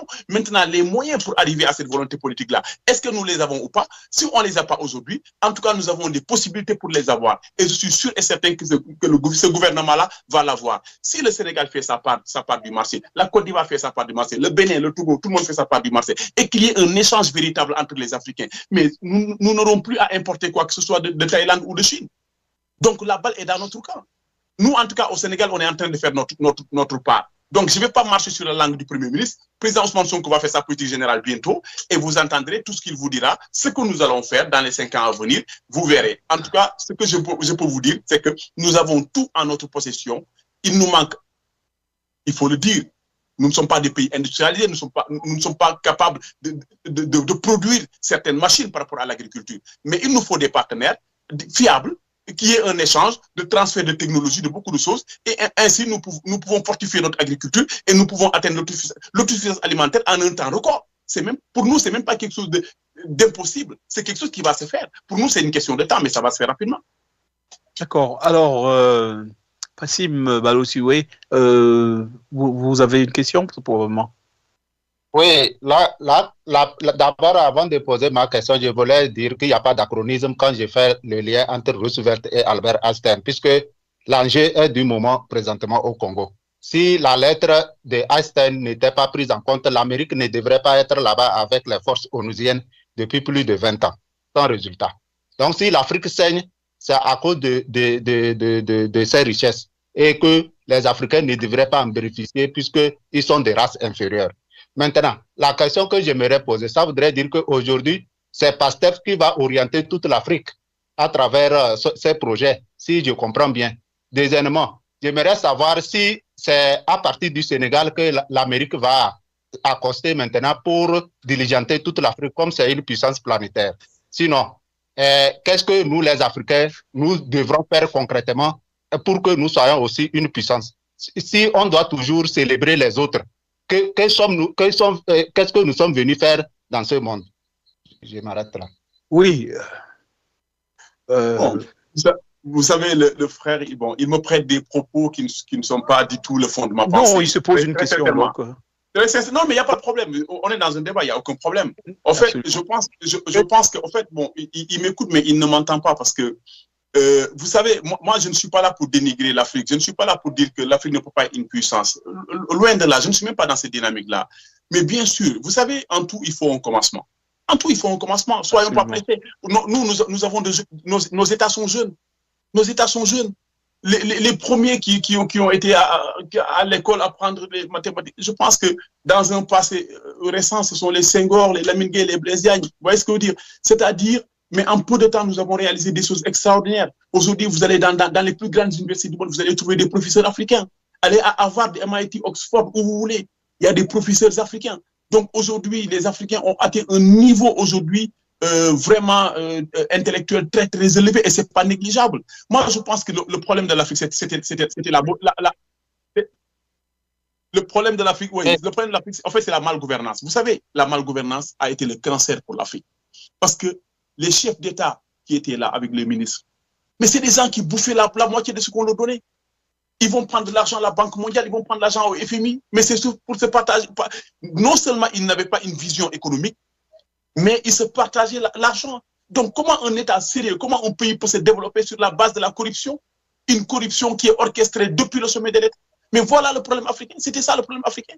Mais sinon en Afrique, il y a eu des hommes, intègres, il y a eu des Sankara, il y a eu beaucoup. Mais malheureusement, le système étatique qui était en Afrique, tel qu'il était, tel que le colon nous a laissé, était un système qui n'était pas bon. Parce qu'il suffit de tenir le chef d'État, tu tiens tout le monde. Donc aujourd'hui, nous, en tout cas, pour le Sénégal, nous, c'est la renaissance. C'est la renaissance. Tout ce qui était là avant les Sonko, c'était pas bon. C'est la renaissance. Donc aujourd'hui, avec ces jeunes-là, nous voulons réformer, nous voulons repartir à zéro, construire quelque chose de solide. Et Assimi Goïta, il est dans cette même dynamique. Et Ibé, il est dans cette même dynamique. Ils sont tous dans cette dynamique-là. Moi, je le crois profondément. J'ai beaucoup d'amour pour Assimi, pour Ibrahim Keïta, pour Choguel. Je sais que c'est des gens qui sont intègres. La seule chose que je dis, c'est parce que nous voyons le danger que les États-Unis sont en train d'apporter dans ces régions-là. Et nous savons que seuls face aux Américains, nous ne pouvons rien faire. Donc, nous voulons qu'ils viennent avec nous et ensemble, nous allons parler aux Américains. Nous allons leur dire d'arrêter ce qu'ils sont en train de faire. C'est dans cette dynamique-là qu'est le président, son excellence Bassirou Diomaye Faye. Mais entendu. Voilà. Alors, nous allons donner la priorité aux appelants. Appelants, vous avez l'antenne. Appelant. Ah oui, bonsoir. Appelant, nous écoutons, s'il vous plaît. Bonsoir tout le monde. Je pense que l'appelant n'a pas D'accord, allez-y. Oui, bonsoir tout le monde. Bonsoir. Oui, je vous remercie encore une fois pour toute l'attention que vous accordez à notre chère Afrique. Et monsieur l'invité, je vous invite, je vous remercie pour votre temps et votre pertinence. Maintenant, nous sommes tous des Africains. Quand on parle de l'Afrique, il faut qu'on dépassionne le débat. Il faut qu'on dépassionne le débat. Nous avons un frère. Nous avons un frère togolais. Moi, je te l'ai dit hier, j'oublie toujours le nom et c'est pas pour truc. Est-ce que je suis vraiment mauvais en nom? Je suis plus avec les chiffres. Le Sénégal ne cherche pas à être la locomotive de l'Afrique. Le Sénégal ne cherche pas à développer les autres pays. Mais aujourd'hui, le Sénégal a pris ses responsabilités pour prendre son destin à main dans des conditions extrêmement difficiles avec 60 ans d'un système bien ancré sur des bourgeois. Nous avons des administrateurs bourgeois. Et il est démontré, l'invité peut me confirmer ça, il est démontré que dans les 20 dernières années, les 40 ans des capitalistes au pouvoir, entre Wade et Macky Sall, tout directeur, après 2 ans de directeur général, a construit une maison qui vaut même minimum demi-milliard et a changé de quartier. Je parle des directeurs au Sénégal. Il est démontré que le douanier est un milliardaire. Il est démontré que le policier est entrepreneur. Il est démontré que la corruption, en termes de rang, c'est l'administration qui prend la première place au Sénégal. Depuis 60 ans. Nous sommes actuellement en train de faire face à eux. Jusqu'au 24 mars, on se battait contre eux pour qu'ils s'en aillent. C'était pas évident. Vous savez tout ce qui s'est passé. Mais aujourd'hui, on est en train de faire face à eux. Ce n'est pas terminé, mon frère. Le Sénégal a suffisamment à boire, à manger, à boire pour la situation qui se passe au Sénégal. Aujourd'hui, on s'affronte avec les gens de la presse. Et tu sais que la presse, c'est le 4e pouvoir. Aujourd'hui, les chiffres sont sortis. Le groupe de presse de Youssou Ndour a 40% des dettes fiscaux. Ils n'ont jamais payé. Il y a des groupes qui étaient avec Macky Sall, qui prenaient des enveloppes de 50 millions, 30 millions par mois, qui n'ont jamais payé d'impôts pendant plus de 12 ans. Et on est en train de se battre avec ces gens-là. C'est des gens qui ouvrent toutes les portes du monde. Mais le Sénégal ne va pas se taire. Et avec toute leur antenne, tous les jours, ils tirent sur Sonko, ils tirent sur Diomaye, ils tirent même sur sa femme. Donc, nous, on a eu la chance d'avoir des gens qu'on connaît très bien. Et j'ai dit hier que toute comparaison avec Sonko Diomaye est une erreur. Ils ne sont pas comme moi, ils ne sont pas peut-être même comme notre invité. C'est des gens qui peuvent te fier d'eux. Si tu dis qu'ils vont mourir, le jour J, ils vont essayer de mourir. Donc, Togo, moi, personnellement, je te dis, j'ai des amis togolais. Et il faut que tu ouvres les yeux. Moi, je te dis, tu as mon numéro de téléphone, demande à Sall. Toute information que tu n'as pas sur le Sénégal, appelle-moi, je te donne ça. Appelle-moi, je te donne l'information parce que j'ai la possibilité d'accéder à certaines autorités du Sénégal. Toute affirmation que vous voyez sur le net qui ne vient pas de Diomaye, de son gouvernement ou d'un communiqué, n'y croyez pas. Sonko ne va jamais trahir le Sénégal, Sonko ne va jamais trahir l'Afrique. Donc, il ne faut pas que nous ne cherchons pas à être le dirigeant ou les gendarmes. Et les États-Unis dont tu parles là, Diomaye n'est jamais parti encore aux États-Unis. Après 4 mois, ils ne vont pas influencer le Sénégal. La France ne va pas influencer le Sénégal et la France devait influencer le Sénégal. Pourquoi? Jusqu'aujourd'hui où je vous parle, on ne s'est pas encore libéré de la France. Et l'invité est témoin. La Sonatel est à 48% de la France. C'est Orange qui est là-bas au Sénégal. L'eau est commercialisée par la France. La France est le premier pays investisseur au Sénégal. Donc, si on fait face à ce pays-là, il faut être intelligent. On ne va pas être radical comme le Mali ou le truc.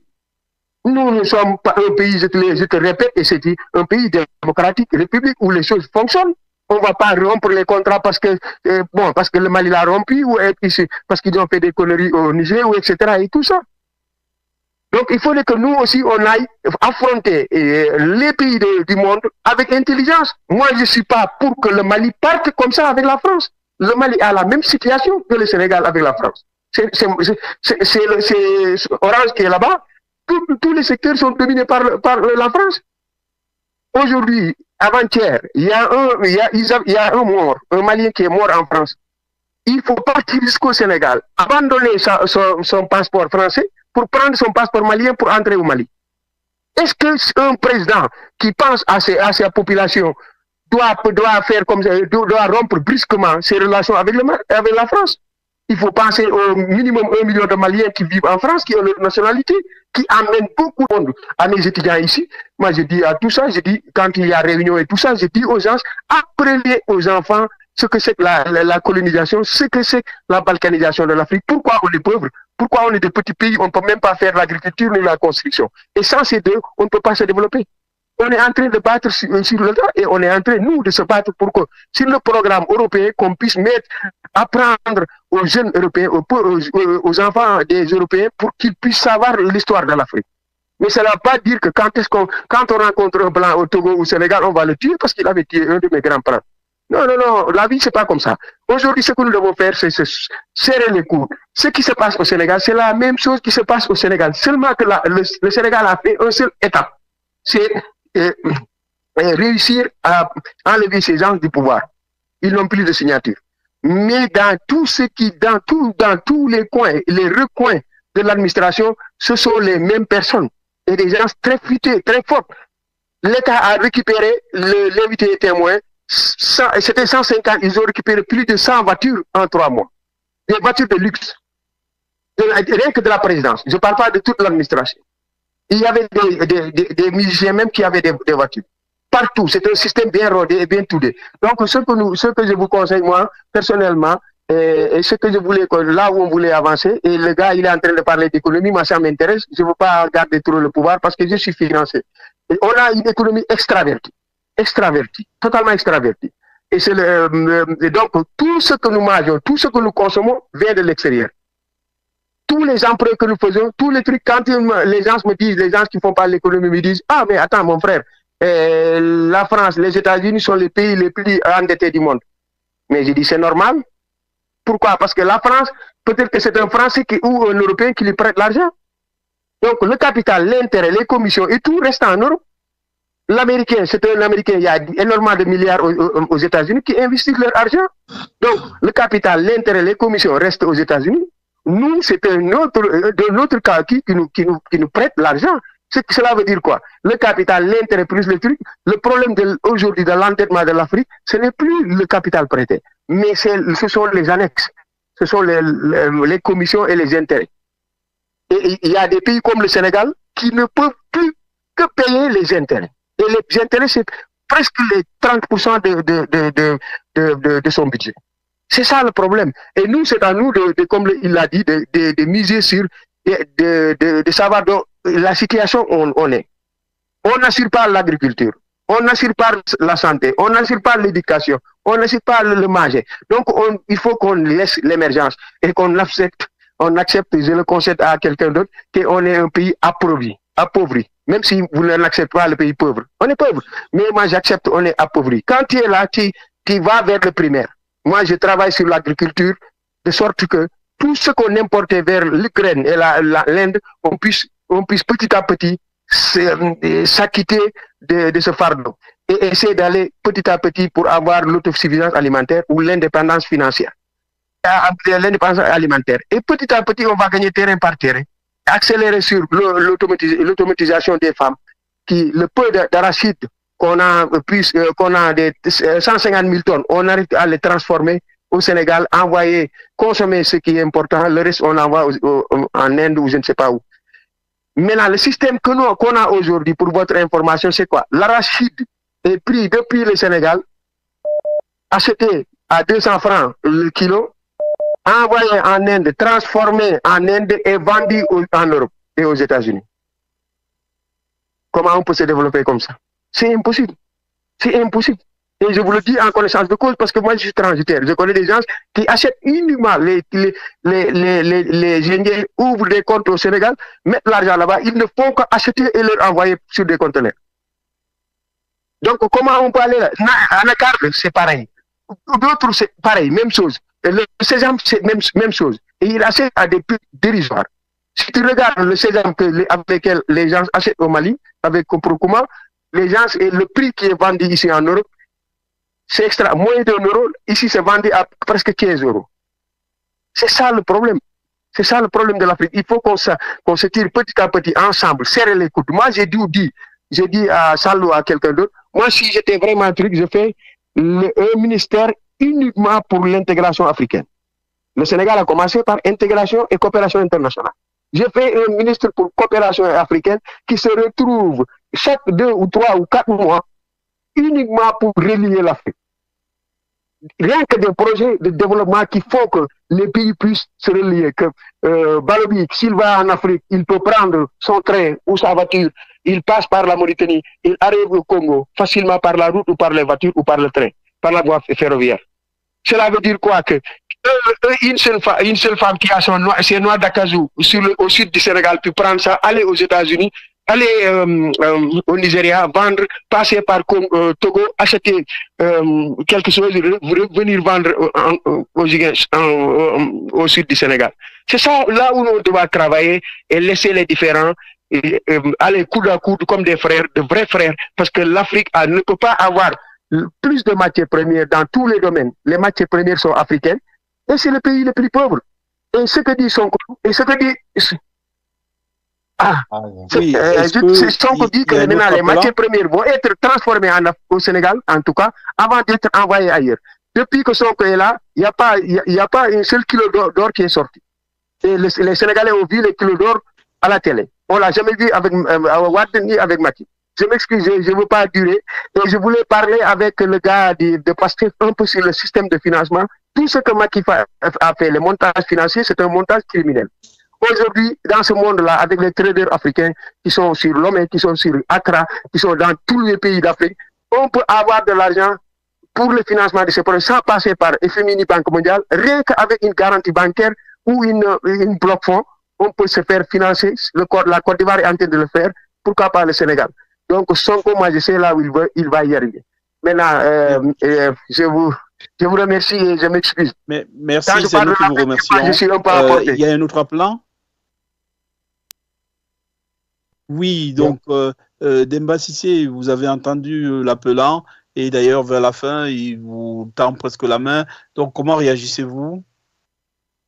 Oui, non, mais effectivement, on est sur la même dynamique parce que le Sénégal n'est pas le sauveur de l'Afrique. Le Sénégal n'est pas là pour sauver l'Afrique. C'est que le Sénégal est là juste pour montrer peut-être la voie à certains pays. D'autres pays peut-être l'ont fait avant le Sénégal. Bon, il y a peut-être bon, je ne veux même pas citer, mais nous ne sommes pas là pour sauver l'Afrique. Nous sommes là pour assainir l'échiquier politique au Sénégal. Nous sommes là pour assainir la justice, nous sommes là pour assainir l'administration, nous sommes là pour qu'il y ait une bonne gouvernance, nous sommes là pour qu'il y ait une transparence. Je vais vous dire une chose, une information de taille, parce qu'elle a été donnée par mon ami, le ministre Aline Sall, le ministre de la Télécommunication, qui dit que Canal+ payait 75 millions de francs CFA par an, du temps de Macky Sall et ainsi de suite à l'époque.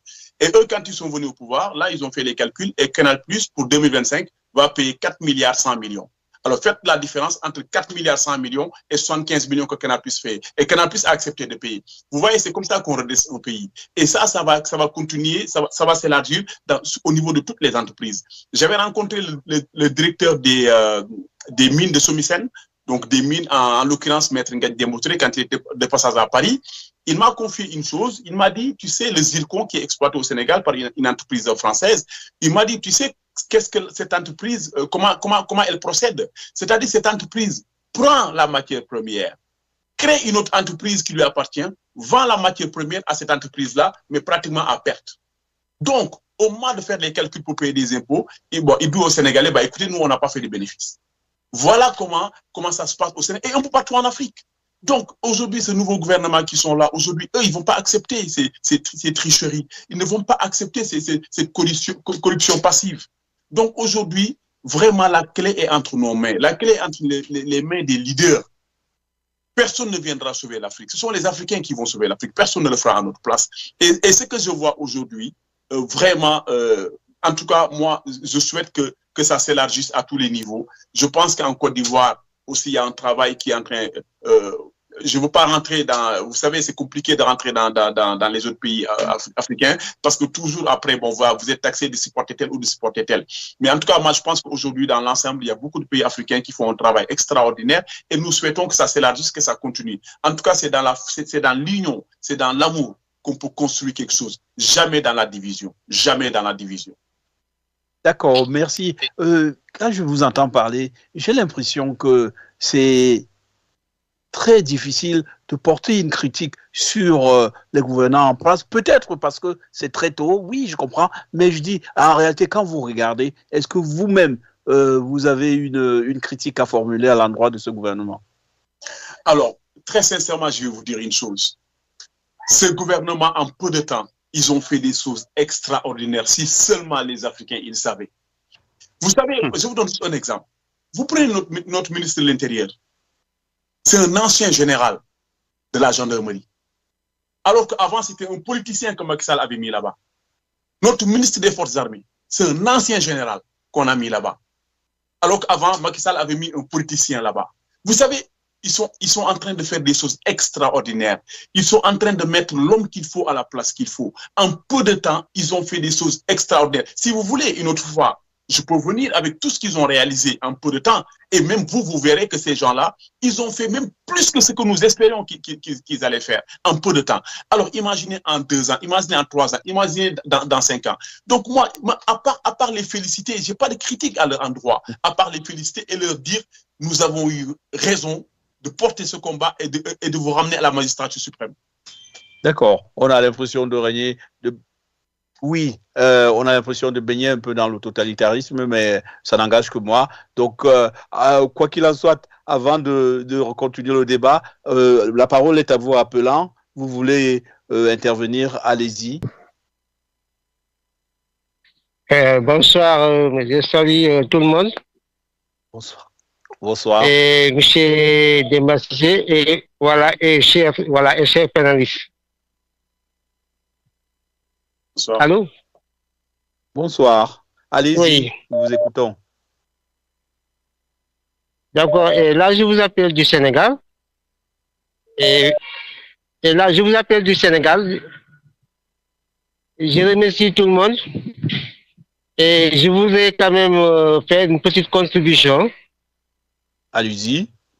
Même une grande, ça ne nous voilà. Maintenant, en ce qui concerne quand même seulement l'autonomie des Africains, il faudrait quand même qu'il y ait quand même des transferts de technologie. Ça, c'est seulement... Mais tant qu'on a fait de transferts de technologie, bon, les Africains ne peuvent pas être quand même libres de toute ingérence. Parce que si nous refusons quand même d'aller vers les Européens, bon, nous serons obligés seulement d'être avec les riches. Or, ceux qui nous vendent bon, des armes, bon, ils ont leur technologie, ils ont leur stratégie. Donc, on ne peut pas être libre. Et je pense que bon, on doit surtout s'organiser sur le plan des renseignements. Il faudrait connaître des renseignements autonomes aux pays africains. Parce que sinon, tout ce qu'on va quand même mettre en place comme stratégie, mais sera quand même piraté. Donc, mais qui gère les renseignements gère tout, quoi. C'est ce que je veux quand même mettre en contribution. D'accord. Oui, alors, appelant, merci. Et puis, le second, est-ce que vous êtes à l'antenne? Vous pouvez parler, s'il vous plaît. Est-ce que vous nous entendez, appelant? Bonsoir, Manu, c'est Samba. Oui, bonsoir, Samba, merci. Allez-y, nous vous écoutons. Pour le programme, et je reviens avec mes conseils seulement pour nos frères africains. Et il faudrait qu'on se taise.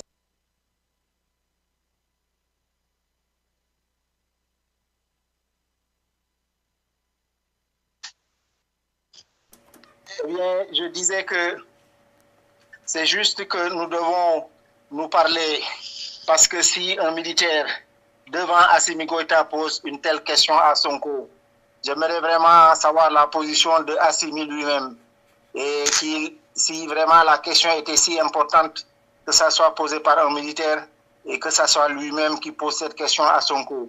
Et ça me dit que la question était seulement pour voir la position de Sonko. Mais si lui-même il le dit, nous saurons si vraiment il est en connivence avec Sonko ou pas. Et c'est ce que j'attends vraiment de Assimi Goïta. Et nous devons travailler ensemble. Nous diviser, ça ne fait que l'affaire des Occidentaux. Il faut qu'on se parle. Rien n'empêche les pays de l'AES d'être dans leur AES, mais aussi d'être dans la CEDEAO pour qu'on puisse régler notre problème. Parce que si nous sommes 50 et quelques États et que nous avons besoin d'avoir un représentant à l'ONU, au Conseil de sécurité et tout ça, il faut qu'on soit ensemble parce que nous battre avec l'Occident et les autres, il faut être ensemble pour avoir la force qu'il faut. C'est ce que nous avons besoin vraiment. Et mettons-nous ensemble et travaillons pour pouvoir relever les défis et aider notre chère Afrique. C'est tout ce que je demande à nos frères. Arrêtons de nous sauter dessus l'un sur l'autre. Ça ne va pas régler notre problème. Ça ne fera que amener les Occidentaux à pouvoir exploiter nos failles. Taisons-nous, travaillons dans le silence. Ça ira, Inch'Allah. Inch'Allah. Merci. Est-ce qu'il y a un autre appelant, peut-être? Bien, vas-y. Appelant, nous vous écoutons. Je peux intervenir, excusez-moi. Allez-y, peut-être un peu plus fort, s'il vous plaît. Ok. Merci beaucoup. Bonsoir à tous. Bonsoir, M. Maïga. Bonsoir, les panélistes. Bonsoir. Voilà, comme l'autre l'a disait, je pense aussi de la même manière que l'Afrique doit parler d'une même voix.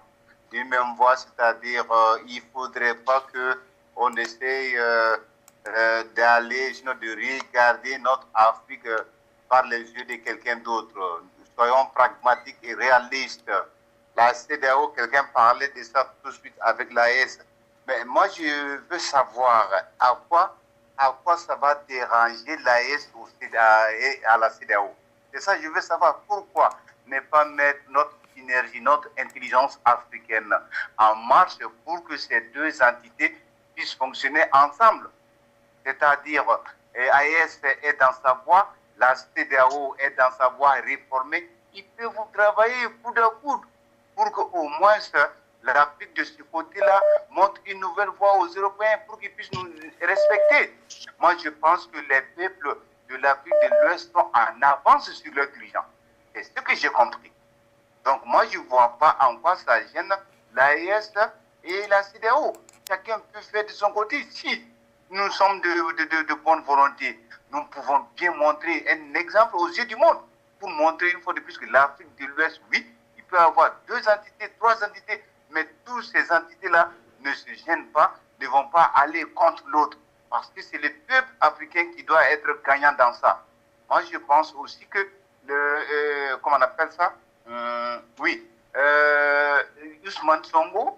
Ousmane Sonko et Bassirou Diomaye Faye, moi, je pense qu'il faut leur donner du temps. Il faut leur donner du temps parce que il y a beaucoup de choses, si on n'est pas au pouvoir, on voit ça autrement. Mais une fois que tu es sur le pouvoir, qu'on met ça sur la table, tu vas voir que c'est difficile et il faut vraiment de l'intelligence et il faut vraiment de l'union sacrée autour de ces jeunes présidents qui sont maintenant en Afrique de l'Ouest, que ce soit l'AES, que ce soit au Sénégal, pour qu'on puisse aller ensemble, pour qu'on puisse avancer. Ne nous laissons pas distraire, ne nous laissons pas diviser. Nos arrière-papas, nos arrière-parents ont toujours prôné cette union-là. Donc nous, il ne faut pas qu'on disloque ça pour les intérêts d'autrui. Oui, nous savons, il y a toujours des gens qui essaient de mettre les bâtons dans les roues, mais ne cédons pas. Montons une fois de plus que nous avons mûri, nous avons compris, et l'un de vos panélistes vient de dire tous, personne ne viendra sauver l'Afrique à la place des Africains. Ça, quand même, qu'on se dise ça. Ce n'est pas les Américains qui vont venir développer l'Afrique à notre place, ce n'est pas les Européens qui vont venir développer l'Afrique à notre place, c'est nous-mêmes les Africains. Et pour ce faire, soyons unis, laissons nos différends laissons nos différends pour voir l'intérêt de l'avenir de nos enfants, de nos petits-enfants. Voilà ce dont j'aimerais vous dire et merci encore une fois de plus. C'est nous qui vous remercions. Merci. Bon, nous retrouvons le plateau. Oui, Monsieur Cissé, vous avez, Monsieur Demba Cissé, vous avez entendu les appelants à intervenir. Alors, qu'est-ce que vous en retenez et au-delà même, qu'est-ce que vous projetez? Alors, moi, ce que je retiens le plus, c'est que, au final, moi, j'en vois à personne, très sincèrement, même ceux qui critiquent le gouvernement de son Excellence Bassirou Diomaye Faye. Moi, je pense que c'est juste une envie de voir l'Afrique enfin souveraine, une envie de voir l'Afrique enfin sortir de tout ce calcul politique occidental qui appauvrit l'Afrique. Je pense que cette envie est tellement forte que finalement tu es dans l'émotion, mais tu n'es plus dans le réalisme. Donc c'est des gens qui vraiment, je pense, qui veulent le bien de l'Afrique. Mais quelque part, ils doivent juste savoir qu'en politique, il y a des réalités. Vous savez, c'est comme aujourd'hui, vous savez, le Mali est toujours dans le franc CFA. Quelqu'un pourrait reprocher à Assimi, mais pourquoi dans ce cas tu es dans le franc CFA? Mais moi, je ne reprocherai jamais à Assimi pourquoi tu es toujours dans le franc CFA. Parce que je sais que c'est très complexe. Je sais que c'est très complexe, c'est pas facile, c'est pas évident. Quand le Mali jugera nécessaire de partir, ils partiront. Mais déjà, en amont, il y a des choses à mettre en place. Donc, vous voyez, je pense qu'il faut qu'on soit tolérants, nous, entre Africains, qu'on soit tolérants, qu'on parle d'une même voix, mais qu'on ne tombe jamais dans l'émotion, à indexer l'autre. Ah non, c'est moi qui ai raison, c'est que toi tu as tort. Ça va faire que créer des divisions et ça profite à nos adversaires. Donc, essayons d'avoir un minimum de compréhension entre Africains, mais parce que l'Afrique, nous l'aimons tous et nous savons que l'Afrique est le continent le plus riche. Ce qui manque à l'Afrique pour s'émanciper, ce n'est pas difficile. Mais si nous ne nous entendons pas, si nous sommes prêts à critiquer le moindre geste du frère, c'est-à-dire il y aura toujours des querelles, il y aura toujours des divisions et l'ennemi va profiter de ces divisions-là. Donc, sincèrement, tous ceux qui ont appelé, moi, je pense qu'ils sont tous guidés par l'envie de voir enfin l'Afrique libre et souveraine. Et moi, je m'inscris dans ces dynamiques-là. Et voilà, je pense qu'un jour, on va y arriver, mais il faut qu'on laisse les émotions de côté quand même. Ok, merci. Il y a un appelant peut-être? D'accord. Ok, on peut prendre un appelant? D'accord. Alors, Passim Sioué, Moussafa Ezekiel Diatta, professeur Baloubi, vous êtes là, donc j'aimerais vous entendre quand même, après avoir entendu notre invité. Quelle réaction avez-vous avant peut-être de conclure? Donnez-moi votre dernière conclusion par rapport au regard de la question que nous posions au départ, si c'était le duo Sonko et Diomaye Faye qui avait raison. Oui, moi je voulais réagir tout à l'heure pour dire que Emmanuel Macron dans Figaro 2017 a dit: nous, Français, nous avons eu tort d'envahir l'Afrique et il en est résulté les États faillis et la prospérité des groupes terroristes qui gangrènent l'Afrique. Et je n'ai pas entendu la CEDEAO prendre parole. Aujourd'hui, quand on parle d'une CEDEAO rénovée ou bien une CEDEAO à intégrer, je me demande où était la CEDEAO depuis ce temps-là. Et qu'est-ce que la CEDEAO dit par rapport aux assassinats et à la spoliation de l'Afrique? C'est ce que moi je vais entendre. Les réformes, ce n'est pas dans la bouche, il faut commencer et on va voir. Et aujourd'hui, quand j'entends les Sénégalais parler, je vais leur dire tout simplement que l'homme le plus sage est encore ignorant. Malgré ce que le Senghor a dit au Sénégal là-bas avec leur émotion là, je pense que l'émotion là s'est circonscrite là-bas parce qu'on doit apprendre encore davantage.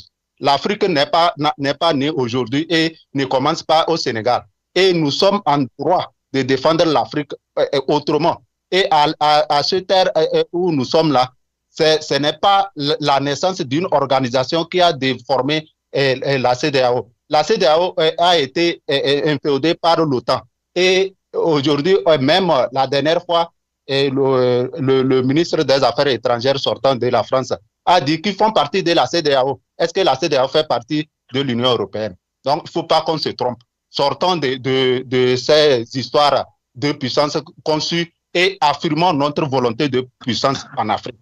Nous avons tout, mais il faut qu'on se fasse confiance et qu'on sorte des complexes d'infériorité et arrêter aussi de croire que c'est la Russie qui est en train de faire quelque chose en Afrique. Si la Russie n'était pas venue, on aurait déjà assassiné ces leaders aussi de l'AES et l'Afrique serait déjà embrasée. Il faut qu'on réfléchisse autrement. Merci, Passim Sioué. Nous rappelons que vous êtes journaliste donc à Tempo Afrique TV. Vous êtes basé dans votre position habituelle à Lomé. Je vais laisser la parole à Moustapha Ezekiel Diatta, votre confrère, que vous connaissez très bien. Alors, Moustapha, quelle réaction par rapport à tout cela? Alors, heureusement, nous ne sommes pas en débat entre nous, les journalistes de Tempo Afrique TV, sinon j'allais répondre à le panafricaniste, sankariste, Passim. Mais bon, ça n'est qu'une partie remise. Je voudrais surtout dire à M. Cissé, j'ai remarqué une très belle chose dans sa réaction, c'est qu'il a été neutre, véridique, clair dans sa position de panafricaniste. Et ça, je pense que c'est ce que nous avons cherché dans ce débat-là. Et certainement, il n'avait pas certainement assez de temps pour entrer en profondeur en ce qui concerne ma question sur la souveraineté alimentaire, mais je comprends, parce que certainement la semaine prochaine va faire face aux Sénégalais à l'hémicycle, et là on aura des choses claires. Donc voici en gros ce que je veux dire. Je suis très satisfait de sa réaction. Nous souhaitons l'avoir prochainement, soit en Wolof ou continuer à l'avoir en français, pour apporter plus d'éclaircissement sur la politique sénégalaise ou africaine. Je vous remercie. Merci, Moustapha Ezekiel Diatta, professeur Désiré Baloubi. Oui, contrairement à Moustapha, je ne peux pas affirmer ici que M. Cissé est resté neutre. Lui-même ne dira pas qu'il a été neutre. Et là, il a pris une position par rapport aux réalités, n'est-ce pas, sénégalaises, aux réalités africaines. Il a fait une suggestion et il a pressé pour le retour des États de l'AES au niveau de la CEDEAO, et il a prêché pour que nous ne livrions pas ces trois États-là en pâture face à la puissance, donc aux puissances étrangères, j'allais dire, pour ne pas nommer les États-Unis. Donc il n'est pas resté neutre. Mais comme je l'ai dit, dans une large proportion, je soutiens ce qu'il a dit et dans certains mêmes détails.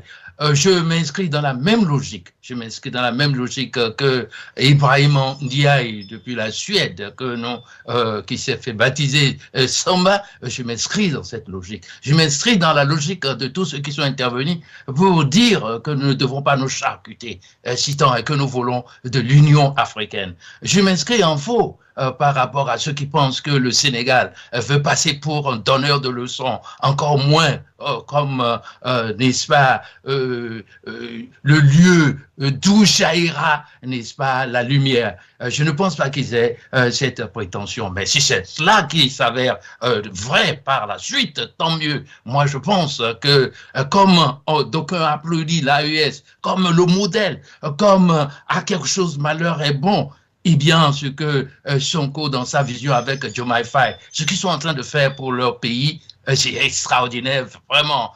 Si à la longue, ça peut inspirer d'autres pays africains pour copier leur modèle ou apprendre à leur école. Nous ne disons pas qu'ils sont déjà des modèles. Ils veulent commencer par le premier pas, c'est-à-dire assainir la situation à l'interne. C'est tout à fait important. La question que je voudrais poser à Cissé, ou alors la suggestion que je voudrais faire, vous savez, l'Afrique, l'Union africaine, c'est un grand ensemble. Moi, je l'ai toujours dit, je vois qu'on nous a fait du tort depuis 1884-1885 à balkaniser notre continent.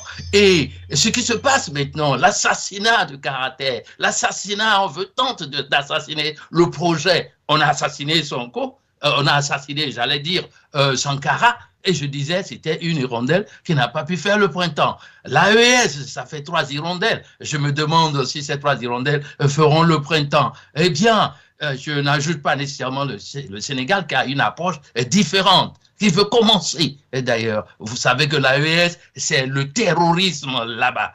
Et au Sénégal, Dieu merci, on n'a pas encore le terrorisme. Et pendant qu'on n'est pas encore envahi, il faut commencer à l'interne pour assainir la situation. Je dis le FMI, l'ajustement structurel, etc. Dès que vous arrachez votre indépendance, qu'on vous la donne, vous devez restructurer. Restructurer, n'est-ce pas, l'économie et restructurer aussi le système. Donc une restauration économique, une restauration systémique. Et c'est ça qui se fait au Sénégal. Tant mieux si ça devient un exemple pour les autres. Mais ce que les Sénégalais, je pense, prêchent, c'est l'union, c'est l'entente.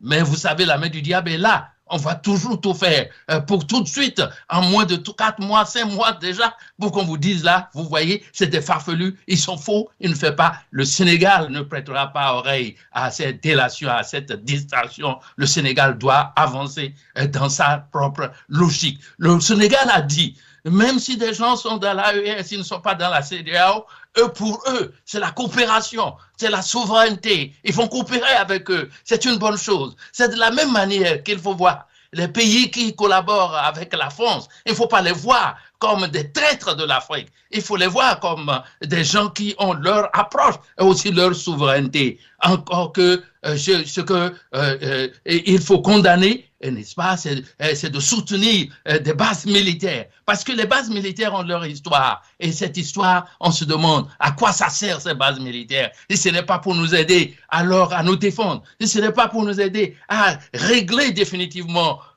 n'est-ce pas, la question du terrorisme, on doit te poser des questions, vous voyez. Donc en dehors de ça, coopérer avec la France n'est pas un péché. Coopérer avec la Russie, ce n'est pas encore un crime. Et Sonko l'a dit de façon claire. Il faut laisser chaque État maintenant souverain prendre leur approche. Et vous savez, je vous dis, est-ce que la Corée du Sud, est-ce que la Chine, est-ce que l'Inde, ces pays-là, n'étaient-ils pas considérés comme des pays sous-développés, du tiers-monde? Mais aujourd'hui, le pays le plus endetté auprès de la Chine, c'est quand même les États-Unis. Ça veut dire qu'il y a toujours quand même cette relation entre États-Unis et la Chine. Et aussi, il faut se rappeler quelque chose.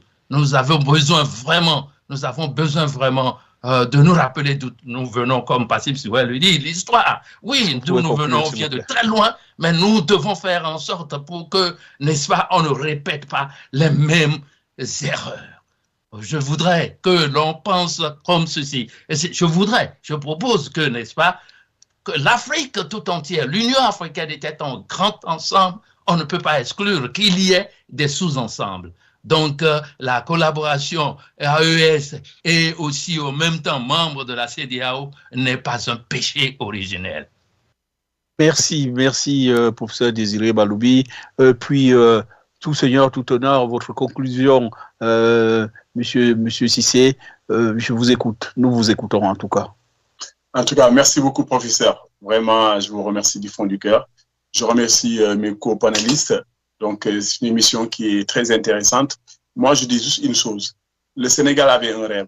Et je me rappelle, j'avais dit ça sur Afrique Média, en disant que si Pastef arrive au pouvoir, cela changera le visage de la CEDEAO. Et voilà le rêve que nous avions. Nous avions un rêve. Quand on sera au pouvoir, on va changer la CEDEAO en profondeur avec nos frères maliens, nigériens et burkinabés. Et malheureusement, ce rêve est en train de nous échapper parce que la CEDEAO nous appartient. C'est une organisation qui appartient aux Africains, qui a été instaurée par les Africains, qui a été mise en place par les Africains. Même s'il y a des mains extérieures qui sont venues souiller la CEDEAO, c'est-à-dire la dignité n'est pas de fuir, la dignité c'est de rester et de se battre et d'enlever ces mains sales de la CEDEAO, reprendre notre CEDEAO. Nous, voilà la vision que nous avons de la CEDEAO. Aux Nations Unies, il se passe des choses qui ne sont pas très catholiques. Et pourtant, ces pays-là continuent à rester au niveau de l'Organisation des Nations Unies. Vous voyez que même au sein même des Nations Unies, notre président, le président Bassirou Diomaye Faye, durant les Jeux Olympiques, a fait un discours historique en rappelant justement aux grandes puissances leurs responsabilités par rapport à tout ce qui se passe au niveau des Nations Unies, en leur disant que les Nations Unies telles qu'elles sont aujourd'hui est dépassée et qu'il faudra refonder les Nations Unies. Et d'ailleurs, c'est ce qui a créé les BRICS aujourd'hui, parce que tout simplement, il se passe une sorte d'injustice au sein des Nations Unies qui ne peut pas continuer. Ça ne peut pas fédérer tous les pays du monde. Donc, Bassirou Diomaye Faye a eu quand même le courage de leur dire cela en disant qu'il faut réformer parce que les Nations Unies telles qu'il est aujourd'hui est dépassée. Mais malgré les injustices qui sont au niveau des Nations Unies, je vois que mes frères maliens, burkinabés et nigériens sont quand même toujours au niveau des Nations Unies. Donc qu'ils aient la même tolérance en se disant que cette CEDEAO-là, effectivement, c'est possible. On peut reprendre notre CEDEAO en main, on peut se réunir dans cette famille-là. S'il faut changer de nom après, faire ce qu'on veut, on verra plus tard.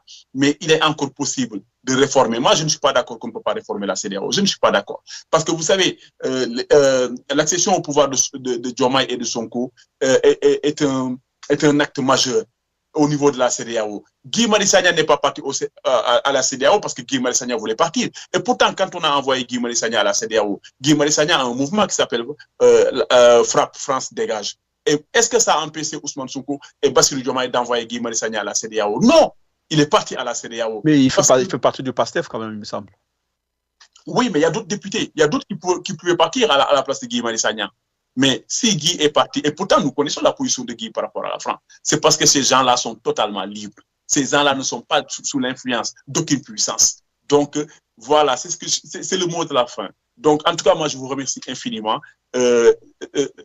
Un débat doit être contradictoire. On n'est pas obligé d'être tous d'accord. Et c'est ça qui fait justement la beauté d'un débat. C'était un débat de haut niveau avec des co-panélistes, de vrais gentlemen. Donc, il n'y a pas eu de mot de travers. On s'est respecté du début à la fin. Et sincèrement, je vous remercie énormément. Bon, Maïga, merci en tout cas pour cette première. Je suis vraiment ravi d'avoir partagé. C'est nous qui vous remercions. Est-ce que je crois...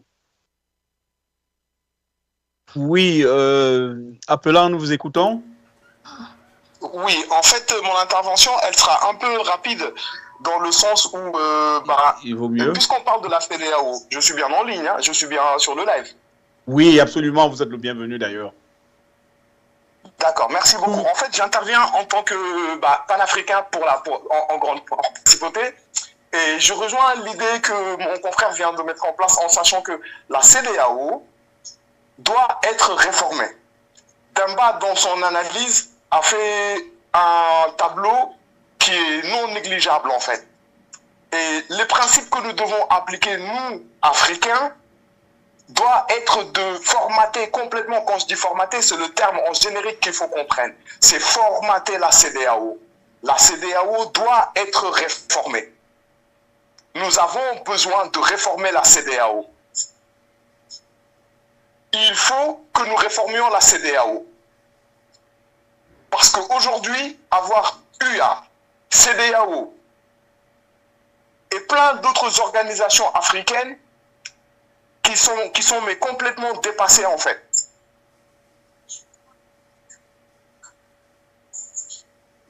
Il nous faut aujourd'hui, nous Africains, il nous faut penser à une organisation du type, se mettre dans la forme des États-Unis, pourquoi pas? Parce que si les Américains réussissent à avoir 52 États qui cohabitent avec un État fédéral qui les gère, mais qui est très fort, pourquoi nous, Africains, ne pouvons-nous pas construire quelque chose qui nous permettrait d'avoir une autonomie? Il faut que les Africains soient autonomes.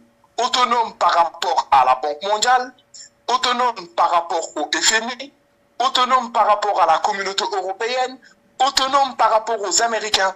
Nous sommes le seul continent au monde à avoir toutes les ressources humaines, intellectuelles, naturelles, minières. Nous avons tout ce qu'il nous faut. Mais il nous manque, comme Obama l'avait dit, des hommes forts.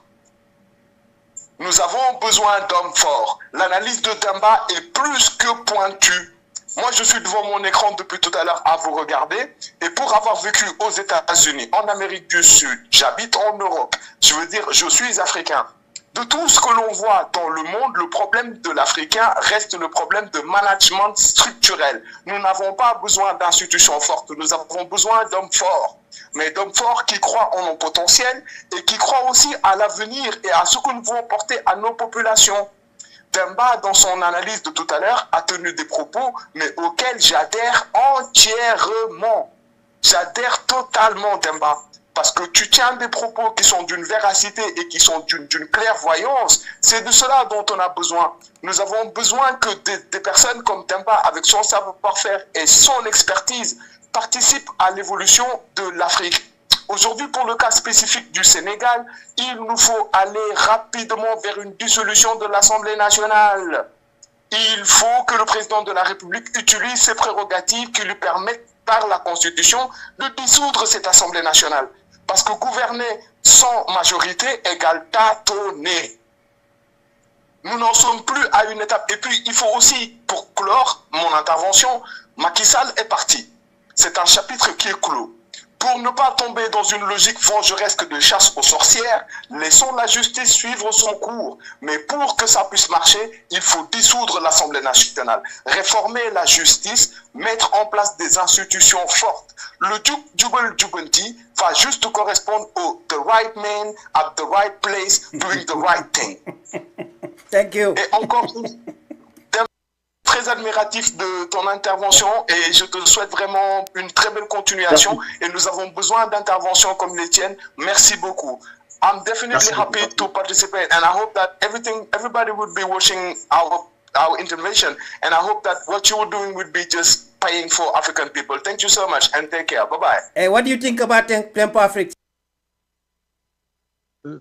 About Tempo Afrique TV?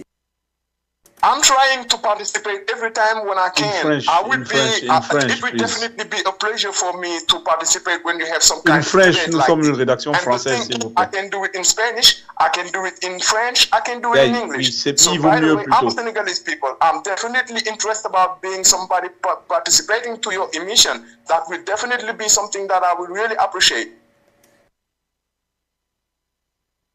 Oui, donc merci. Vous avez entendu ce qu'a dit le dernier appelant. Merci de nous avoir été fidèles pendant tout ce temps. Nous avons pu vous recevoir et échanger sur une thématique qui est portée par la lumière internationale et voir ce que c'est, ce qu'il en est, à savoir ici l'idiotistes Ousmane Sonko et Bassirou Diomaye Faye avaient raison, si c'était eux qui avaient raison. Voilà la question que nous nous sommes posée en voulant vous donner des éléments de décision. Oui, car c'est à vous qu'appartient la décision. Et donc, vous avez désormais des éléments avec la densité de notre intervenant de ce soir. Nous vous disons merci. Ainsi s'achève Lumière internationale de ce 16 août 2004. 2024 plutôt. Merci et bonne soirée. Au revoir.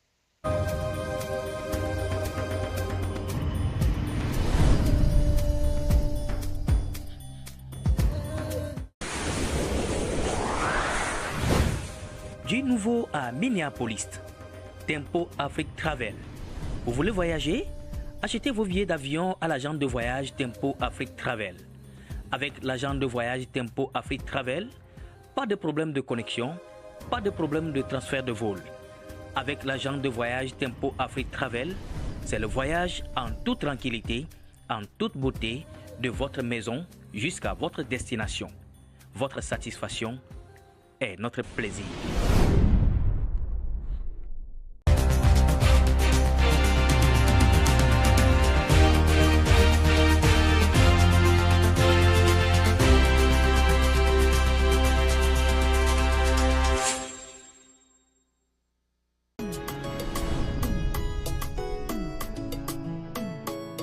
This is Sam Daly of Cultural Group Benefit Company.